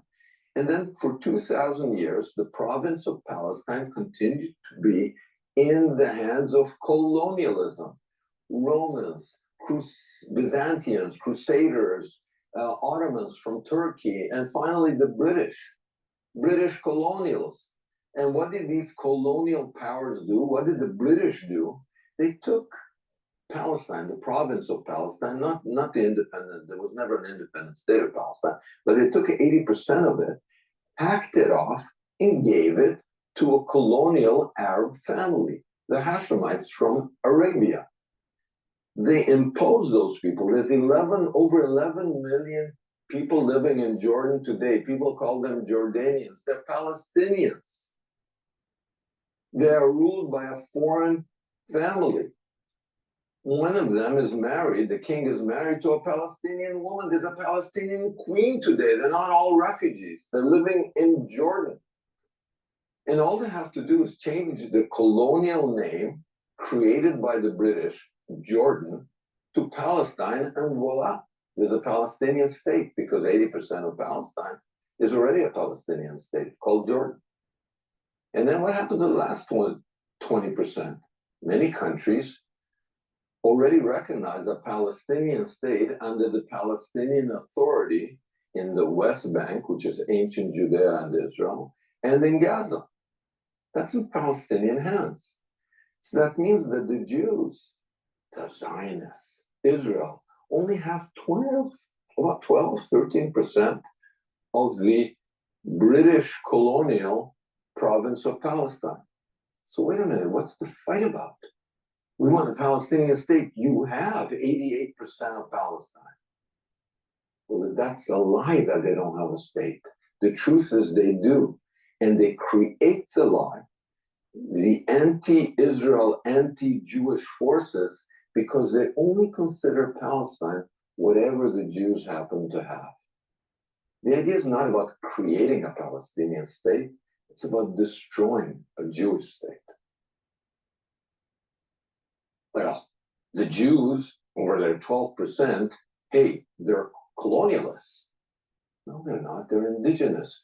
The Arabs, as any fool can understand, are the colonial power because they come from Arabia, from what is now Saudi Arabia. And they conquered the Middle East. It's a racist trope to think that the indigenous people of all of the Middle East have to be Arabs. They're not. Jews are indigenous to Judea. Monday.com is the best day for work, and here's why. Let me show you some of the mind-blowing things thousands of our customers are already doing. Jews are indigenous to Judea. Berbers are indigenous to Morocco and Algeria. Mandeans are indigenous to Iraq. Copts are indigenous to Egypt. They're related to the ancient Egyptians. The Arabs there today come from Arabia. They're a colonial, conquering power. There are today 22 Arab states, including Jordan, aka Palestine. There's one Jewish state, but suddenly that's the colonial power. It's not the other ones. It's not the fact that they take over everybody's country and Arabize it. That's not colonialism. I mean, let's look at Turkey. Turkey was the seat of Christendom. Istanbul of today was called Constantinople. The Hagia Sophia Mosque used to be the biggest church in Christendom. When the Muslims conquered Turkey and Islamicized it, they turned the church into a mosque, and that's what happens all over the place. The other big lie is that the Jews are all white, racist, and they are oppressing the BIPOCs, the Black, Indigenous, or person of color, new term. No, that's a lie. Total lie. All right, I want to interject here. There's a place called Hamtramck, Michigan.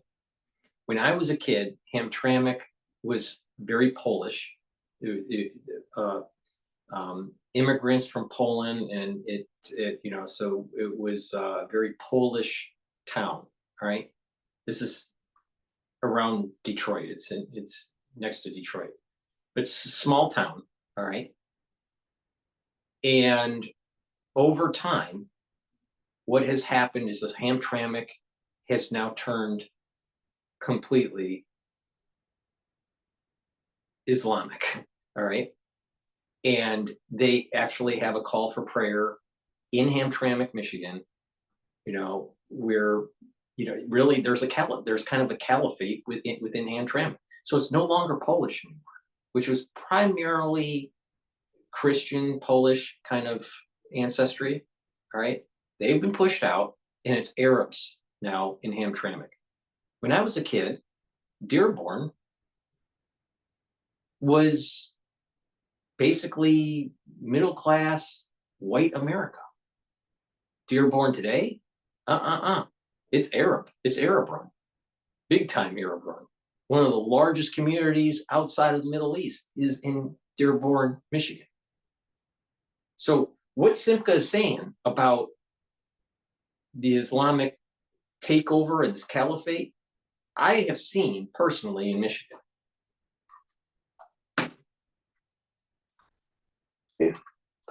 Millions, 500 million people in the Arab countries, almost no Jews. And in Israel, there's 9 million people, and 1.5 million of them are not even Jews, they're Arabs. They're living free lives with Israeli passports. They're in the parliament, they sit on the Supreme Court. What a lie. And out of the 7.5 million Jews, the majority are not Western. They're Jews from Arab lands. They're brown from Yemen. They're all different colors. They come from Egypt, Morocco. 800,000 Jewish refugees from Arab lands. Who's demonstrating on their behalf? Okay. Nobody. All right. They don't all right. count. They may. Another major. All right. So you have here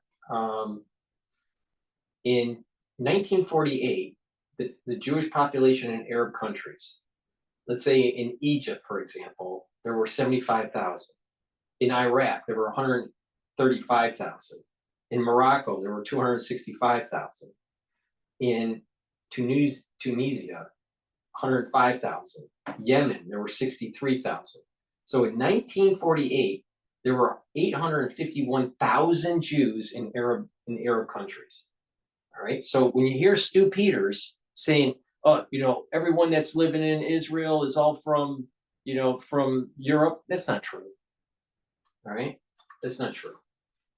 All right, 1958, you started to see a decline out of the Arab nations and into other nations like Israel. 469,000. In 1968, 69,000. In 1978, 31,000. And now in 2018, there's just over 3,000 Jews in Arab countries. Now, is the Jews really colonizing? This is the point that Simca's making. Is the Jews really colonizing the Middle East when there's a decline of the Jewish population in Arab countries? Now, they are moving to Israel. That's what's really happening. What it is that the Arabs don't want the Jews in Israel because they want all the land. They want the complete caliphate. That's the point that Simca's making. It's not about peace. They may be darker skinned, but they don't count. This falls right in line with what I was saying before. It's the battle between Jacob and Esau. They're Jews. In Israel, you have a diversity, a true diversity. Ethiopian Jews. Israel conducted an airlift to bring their brethren here. Who else has done that? How the country has gone in and taken All right, so you have so many different nationalities in Israel. Some of it from Western Europe, some of them from Eastern Europe, some of them from Africa, some of them from other Middle Eastern countries. So it's a very diverse population in Israel. But when you listen to Stu Peters and when you listen to Alex Jones and when you listen to these anti-Zionists and want to demonize Jews, what do they keep on saying? Oh, it's the Ashkenazics. It's all the Ashkenazics. It's all Eastern Europeans that they're not even Jewish or blah, blah, blah. They don't even know what they're fucking talking about. They don't know what they're fucking talking about. But you got a big part of America that's listening to their bullshit.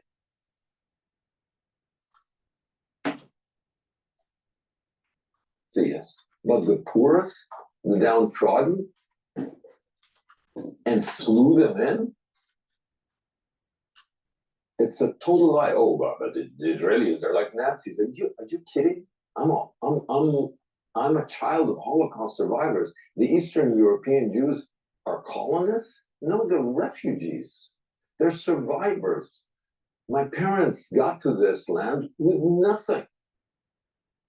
The Red Cross didn't help. They're Jews.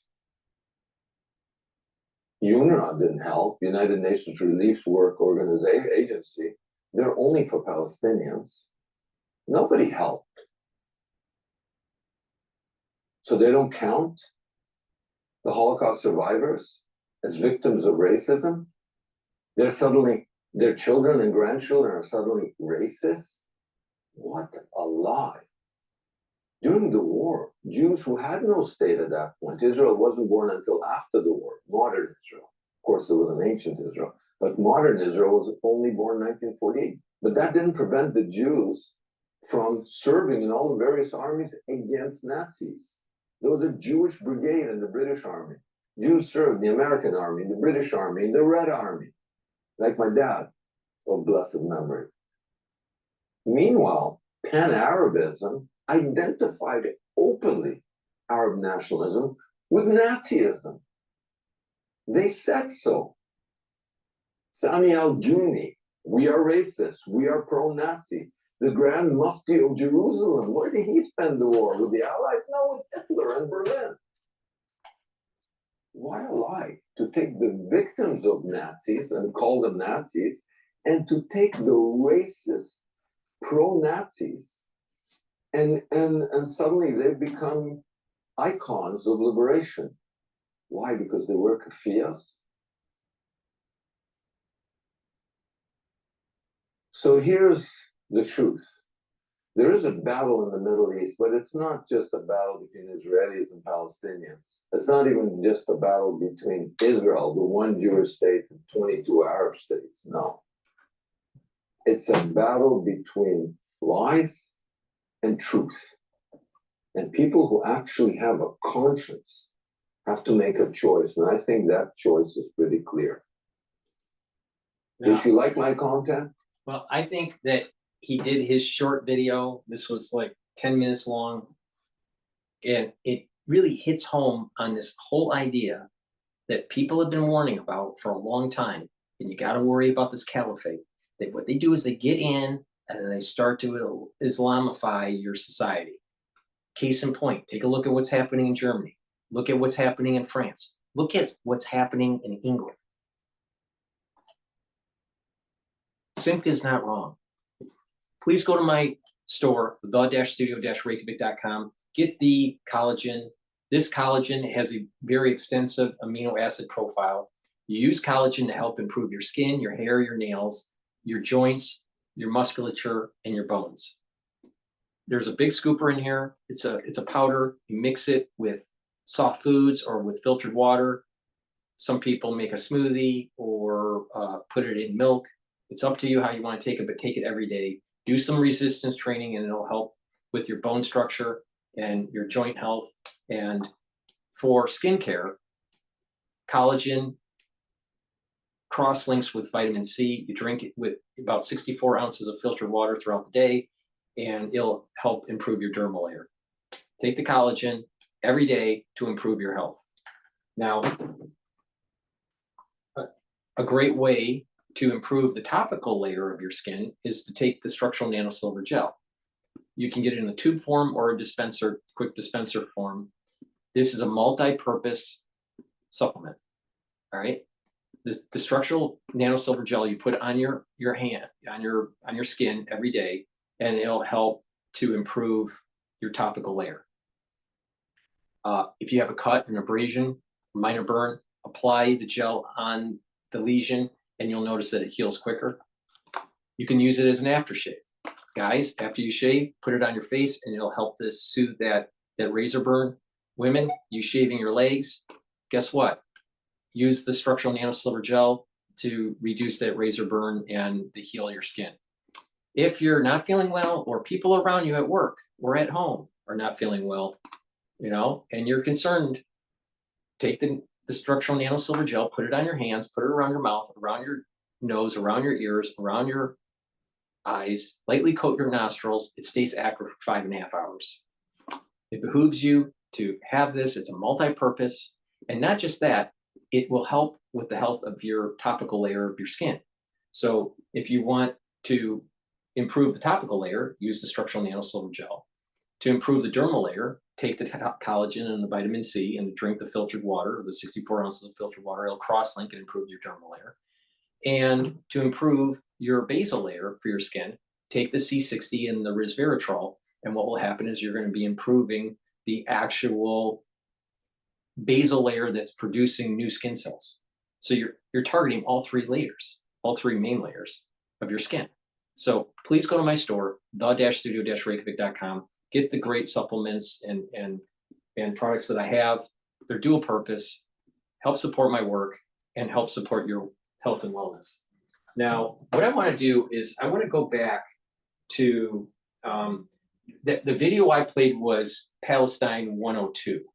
He made a video which I have not seen, so I'm going to watch it with you. This is Palestine 101.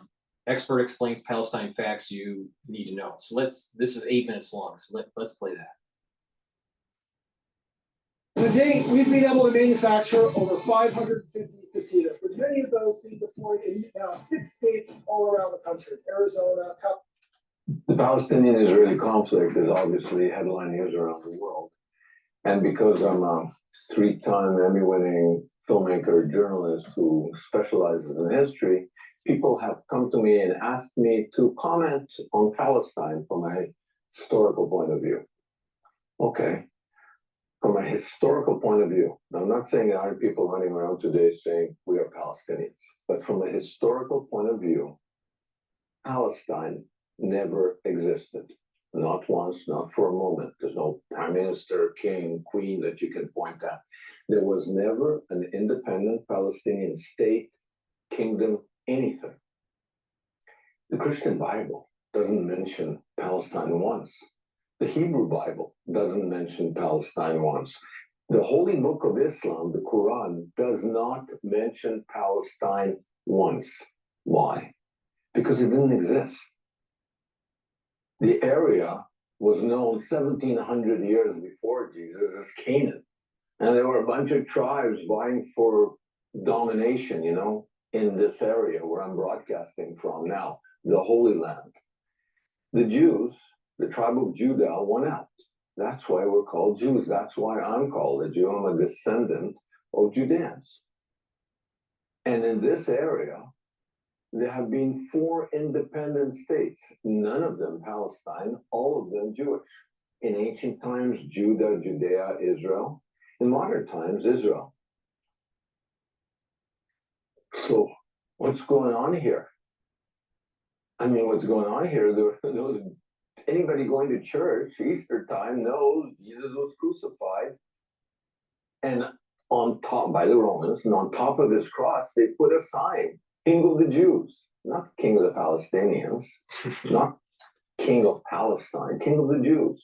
Jesus went to Jerusalem, the capital of ancient Judea, the Jewish kingdom, to celebrate Passover, the Last Supper, and he got crucified by the Roman occupiers, the Western European colonials that took over this area and dominated the Jews, and they crucified Jesus as they crucified tens of thousands of Jews at the time. Why? Because the Jews were rising in revolution against the foreign occupiers. The indigenous Jews wanted freedom. In fact, the Jewish struggle for Judea is the longest lasting liberation movement in human history. There was no Palestine. Palestine was invented by the Roman occupiers. It's not an Arabic word, it's a Latin word. And why did they make it up? Because they wanted to stick it to the indigenous Jews who were giving them trouble. You know, Judea was Rome's Vietnam. They were stuck here. The Jews kept fighting for freedom. And then when the Romans crushed the Jews, sold them by the hundreds of thousands into slavery, destroyed the temple that Jesus visited, destroyed Jerusalem, the capital of Judea, destroyed the Jewish kingdom of Judea.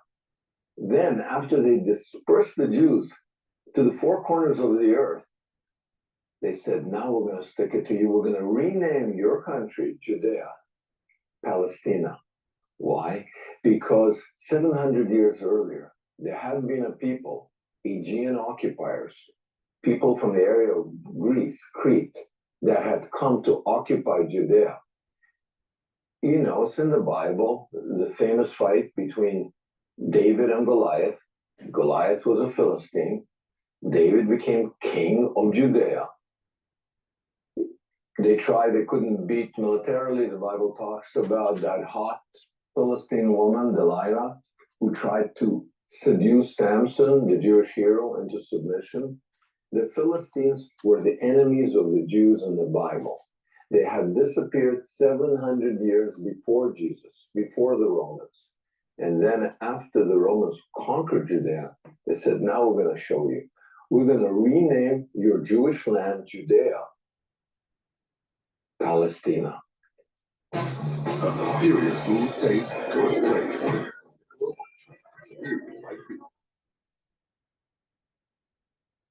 Here's a hot take. If you have a message inside you that people are meant to hear, it'll never make the impact that it truly deserves until you have one thing, an audience. Palestina. To honor those ancient enemies of yours that no longer even exist. And sure enough, Palestina became a province, not an independent state, not an Arab state, a province in the Roman Empire, the pagan Roman Empire, and then in the Christian Roman Empire out of modern day Turkey, the Byzantium. And then the Arabs arrived 2,200 years after the Jews. Where did the Arabs come from? They came from Arabia, obviously. And they conquered Judea. They conquered the province of Palestina, and it became part of their empire. And then came the Crusaders, and then came the Ottomans, and then came the British. Always Palestine as a province in an occupational empire. Never an independent state, certainly not an independent Arab state. And then, miraculously, the Jews came back. It's never happened in history that an indigenous people that's exiled comes back like that, reclaims their land. But here's the rub. The British that occupied Palestine in 1946 hacked off 80% of Palestine and gave it to the Arabs. Yeah. Why do we know that 80% of Palestine is in Arab hands? Because the British renamed it Jordan. And then they didn't give it to the local Arabs. They took a family from Saudi Arabia called the Hashemites, and they imposed them on the local Arabs, and they called it the Hashemite Kingdom of Jordan. To this day, this happened in 1946, and to this day, it's called Jordan. Get rid of the Hashemites, rename Jordan Palestine, and voila, you've solved the Middle East problem. But you see, that's not how it works. Even though the Jews are on something like 12% of the British-controlled province of Palestine, that's Palestine. It's never, Palestine's never whatever Arabs have in their hands. It's only whatever the Jews have. Any piece of territory that the Jews rule, that's Palestine. Why? Because basically the whole point of the exercise is to airbrush the Jews and Judea out of history. Rename Judea the West Bank. The West Bank? What's the West Bank? It's never mentioned in the Bible, in any Bible. In the Quran, it's never mentioned.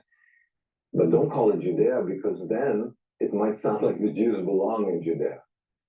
Just turn history on its head. The indigenous people are suddenly the occupiers, and the occupiers are suddenly indigenous. Again, why? To airbrush the Jews out of history. Why? Airbrushing them out of history is a prelude to actually destroying them physically. It's a preface to genocide. So why are all these people? So you got to pay attention to what I've been saying since October of 2023. This is a battle between Esau and Jacob. Now, I'm really sure that Jacob's going to win. All right. How do I know that? Well, DrPaulCottrell comes from the soul root of Jacob. That's why. But better yet, it's already been written down for over 2,000 years. That's what's going to happen. So the reality of the situation is this. There is a battle that we are seeing play out on our television screens day in and day out that is biblical. And that battle is between Jacob and Esau.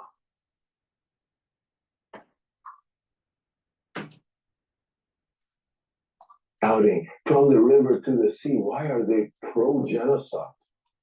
Why, some 75 years after the Holocaust, people want to do it again? Well, either they're brainwashed by the media. I'm a member of the media, I know how it goes. Or they're ignorant, they're just ignorant. Or they're dumb. Or they're Jew haters.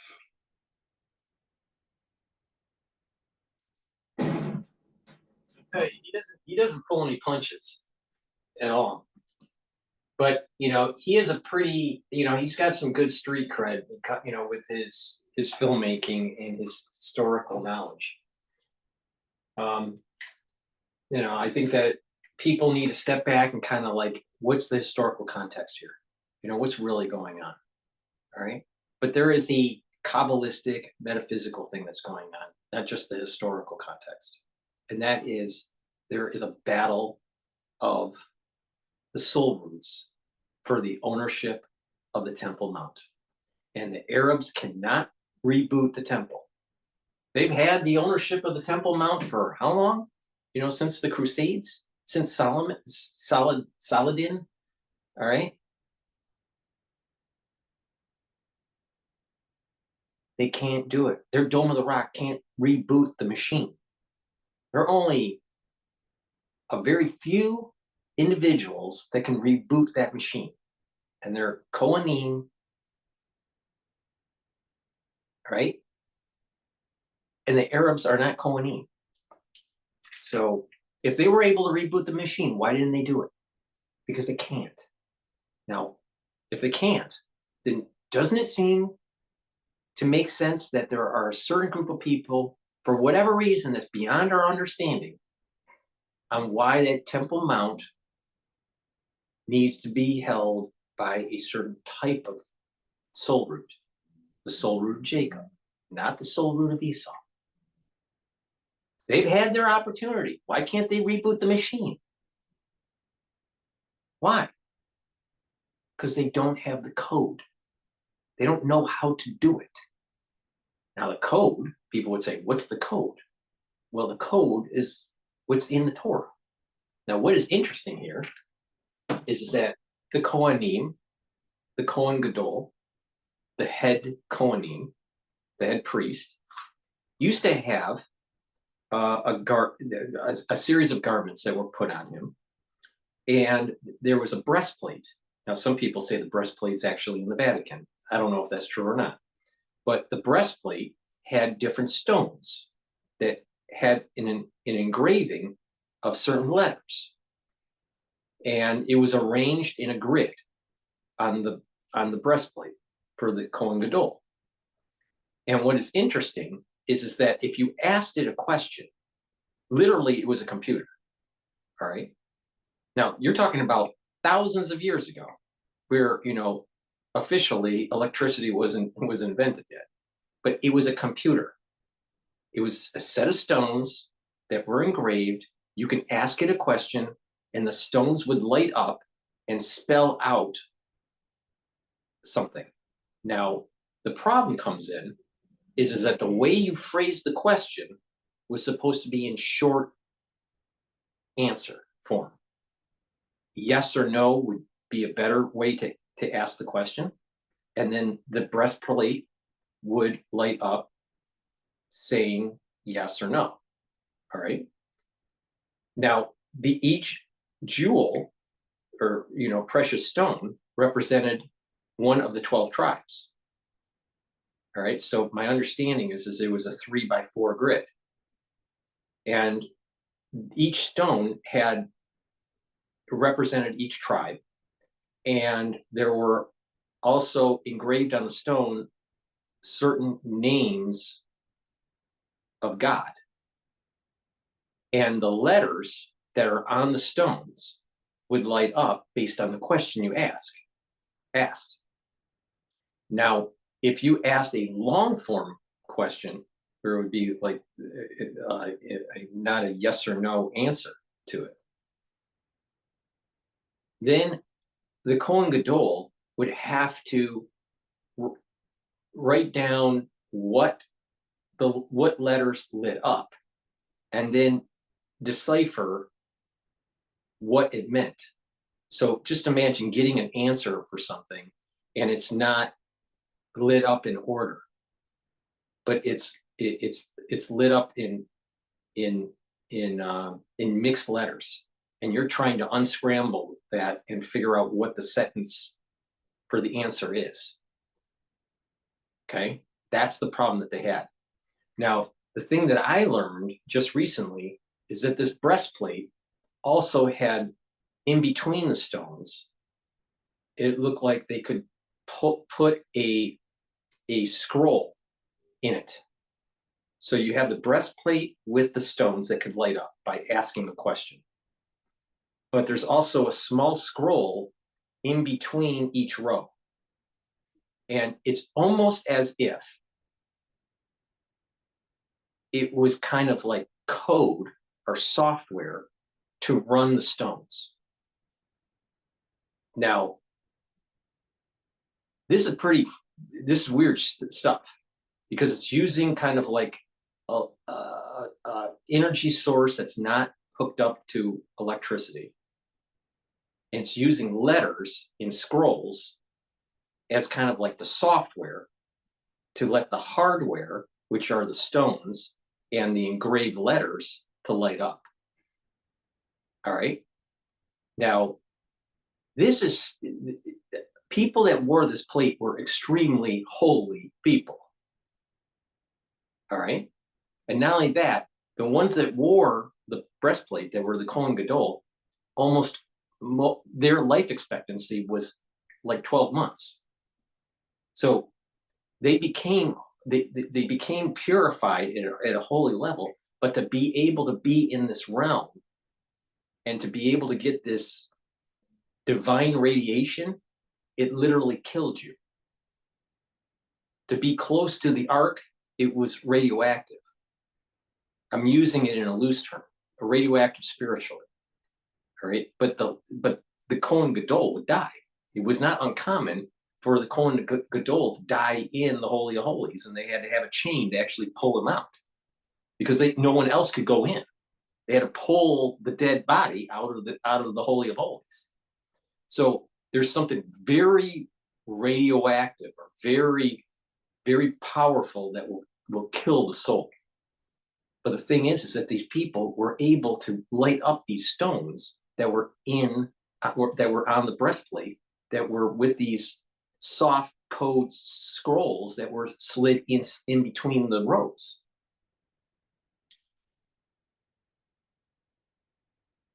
This is what I mean, that there's something special about the soul root of Jacob. It's not given to Esau. It's not given to the Arabs. It's not given to anybody else. It's not even given to regular Jews. The Cohens are only ones on earth that can do this.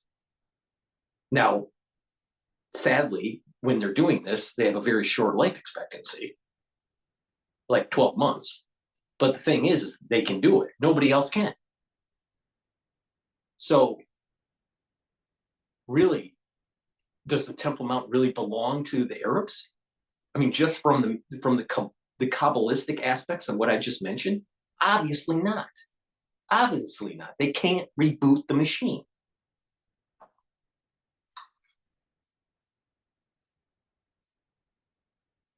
And that's why you listen to Dr. Paul Cottrell, because no one's telling you this. Now, what still surprises me, and I don't understand why, is they didn't sacrifice the red heifers yet. I don't get it. I don't understand why that is. Okay, let's continue.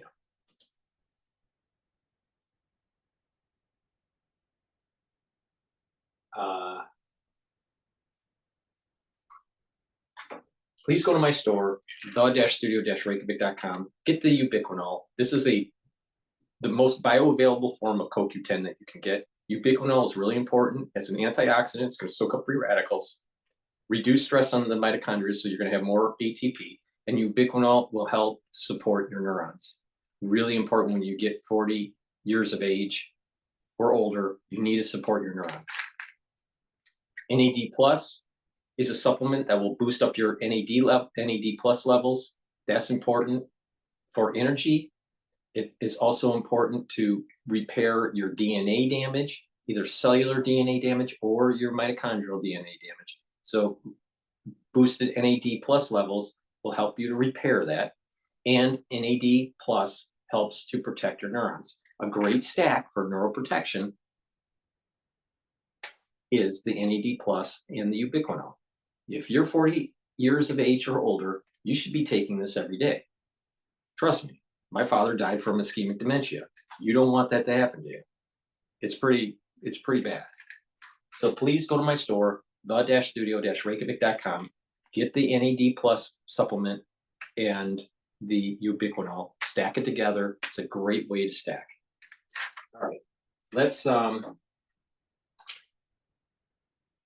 live now is in commercial break, and Al Jazeera is talking about Denmark, and I don't really care about Denmark right now. Let's see here. Let's play another Simca sessions here. He's talking about now UN refugee scam. Let's see what he has to say about that.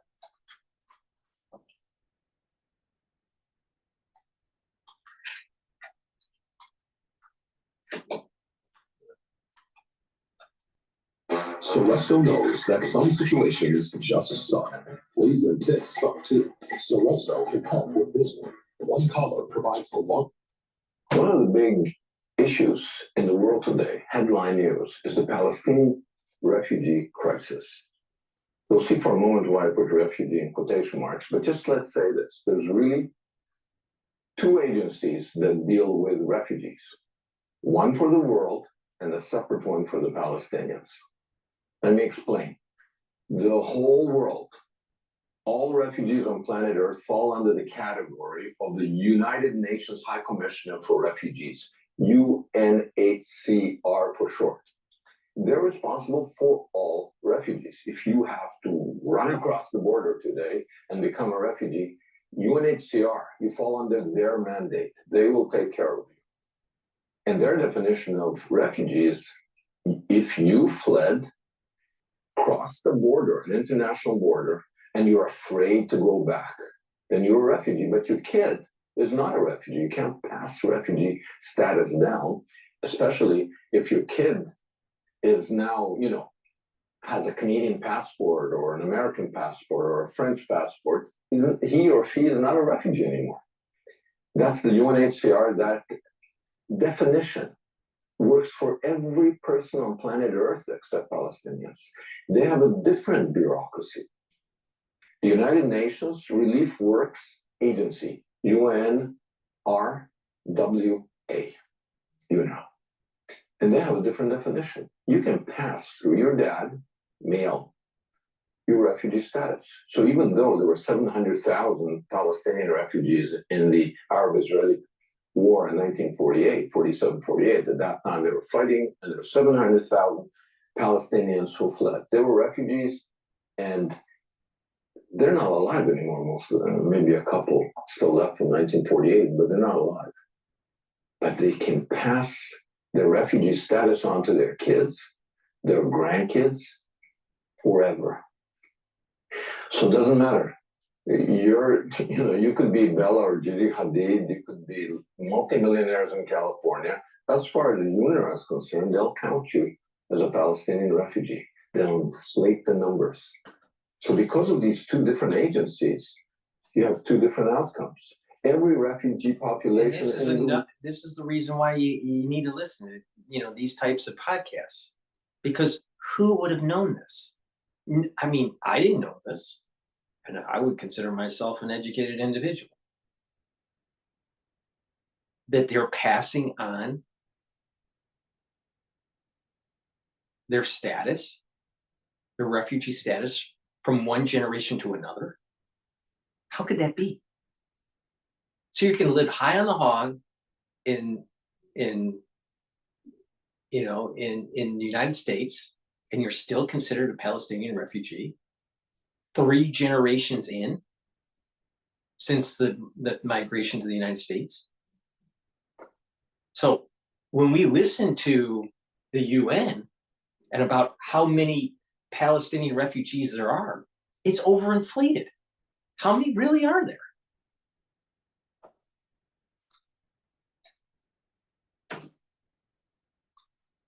World goes down with time, except the Palestinians, they go up with time. So at the same time as 700,000 Palestinians fled the Arab-Israeli conflict, 14 million Hindus, Muslims, and Sikhs fled the division of the Indian subcontinent. 14 million. Today, out of those 14 million refugees in 1947, there's 0 left. But the Palestinians, they went from having 700,000 refugees to almost 8 million. Now, this is what's really important. This is really important. When it comes to Esau, even in the Bible, it says this. Esau knows how to hunt. He's cunning. He's smart. Esau's not a dumb person. Esau is a person you need to pay attention to. And he's a shyster. There's a shyster aspect to him. He's an intelligent, cunning individual that knows how to hunt. All right, so he can convince people. He's a thief. All right, he's a person that knows how to manipulate. There's an intelligence. There's a manipulation. There's a charisma to win certain groups. That's Esau. And you just are seeing in how Esau, in a microcosm, is using,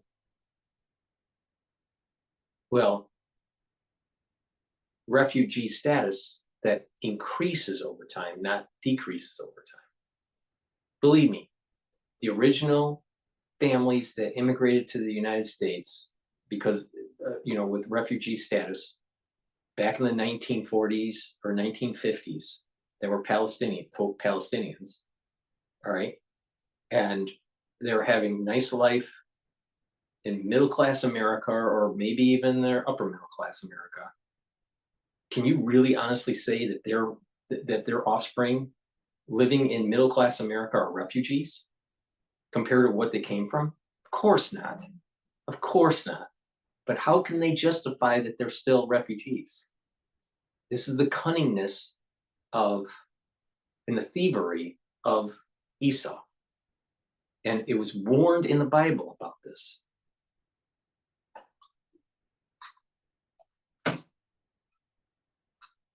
Happened? Well, everybody's a refugee. If they have one male in their lineage, which we don't have to really check too hard, who claims to be or was a Palestinian refugee. Now you gotta understand the consequence of this. The consequence is that the UNHCR has a bureaucratic interest in solving refugee problems. Why? Because they've got to put out a lot of fires. Today they're in Eritrea, tomorrow they're in Sudan. They got to put out the fires. But UNRWA has only one group of people to take care of, the Palestinian refugees. If there was peace in the Middle East, UNRWA would be out of business. Exactly. A multi-billion-dollar business. Exactly. And Simca's hit the nail on the head on this one. When it comes to nonprofits, NGOs, in theory, how it's supposed to work is you're supposed to solve the problem. I found some web results. I can show them if you ask again from your iPhone. What? All right. So once in a while, my wonderful Siri will start talking for whatever reason. But okay, get back to the point here. Nonprofits and NGOs should be focused on going bankrupt, meaning, solve the problem and they are no longer needed. That's what if they really have a mission, that should be their mission statement. So, solve the problem so they no longer are in existence. What happens is there's so much money involved, and people that are running these organizations get administration fees, and it can be, upwards to hundreds of thousands of dollars or millions of dollars, depending on the amount of money that is flowing into the NGO. All right. They have because of the financial incentive, they don't have the incentive to solve the problem. And so here's again another corruption that's through the soul root of Esau.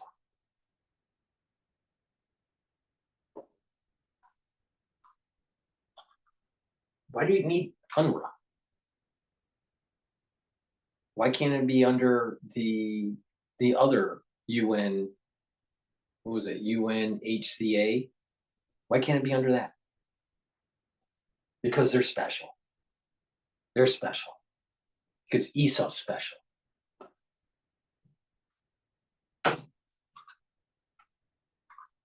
There's over 30,000 UNRWA employees. So let's take UNRWA schools. Some of the teachers are Hamas members. They're terrorists by State Department definition. And what are they teaching? They publish little books to inculcate hate in little Arab babies, to just teach them to die and kill. Abuse, yes. And what do they do with this school besides teach hate? They put missiles in the basement and ammunition so that it's a lose-lose for Israel. Either they let them fire all the missiles or they bomb the school and then they're baby killers. That's UNRWA. UNRWA has an interest in perpetuating the conflict. UNHCR has an interest in solving conflicts. Now you could say, whoa, and what's the consequence? And why is that? Well, the why is very easy. The Palestinians are fighting Jews. So that has been weaponized in the war against the Jews. It's not that people love Arabs. There's 10 million Arab refugees in Syria. Who cares about them? Who's going on the campuses of Harvard and Columbia and saying, solve that problem? Nobody. What about the refugees in Sudan, in Eritrea? Nobody cares. The same issue was happening with the Black Lives Matter movement. They didn't care about the atrocities that are going on in Africa. Last I looked, people in Africa are black. All right, most of them. But the Black Lives Matter movement didn't care about what's happening with the genocide that's happening in Africa. Because all it is about reparations in the United States, but how they will benefit from getting money from someone to justify, their lifestyle. So you got the same problem. You have all these refugees or, atrocities that are happening in other Arab countries. But the intelligentsia, the Ivy League schools and the Ivy League plus schools, and the ultra liberal student body, they want to focus on the Palestinians, which is actually a small microcosm of of a larger problem that is going on with the lives of Arabs in Arab countries. Look at the atrocities that are going on in Iran between secularism and the Ayatollah. Are they protesting about that to do regime change with the Ayatollah? No, I never saw that ever on the campus of Harvard. But you'll find that Arafat garb wearing protester walking up and down the yard saying, you know, how important it is to free Palestine. So you gotta like start asking the question, like, what's really going on here? Who's funding it? And these protesters? Where are they getting this stupid ideology from? Who's feeding it to them? Some of them are the liberal professors. Some of it are these organizations that are paying these protesters. But the thing is that Esau, if you look at this from a metaphysical, Kabbalistic perspective, Esau is a cunning soul root. And there's thievery that's part of his soul root.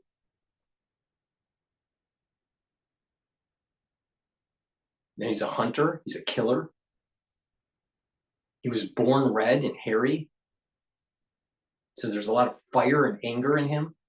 It's not a person that is calm, collective. And this is the reason why Esau could not boot up the machine, because there's too much anger in him. You gotta, the Shekhinah does not approach the Kohen Gadol if the Kohen Gadol is angry. Actually, the Shekhinah runs. So if the soul root of the Kohen Gadol, in theory, was Esau, the Shekhinah wouldn't be able to be close to the Kohen Gadol to boot up the machine, because the soul root's too angry.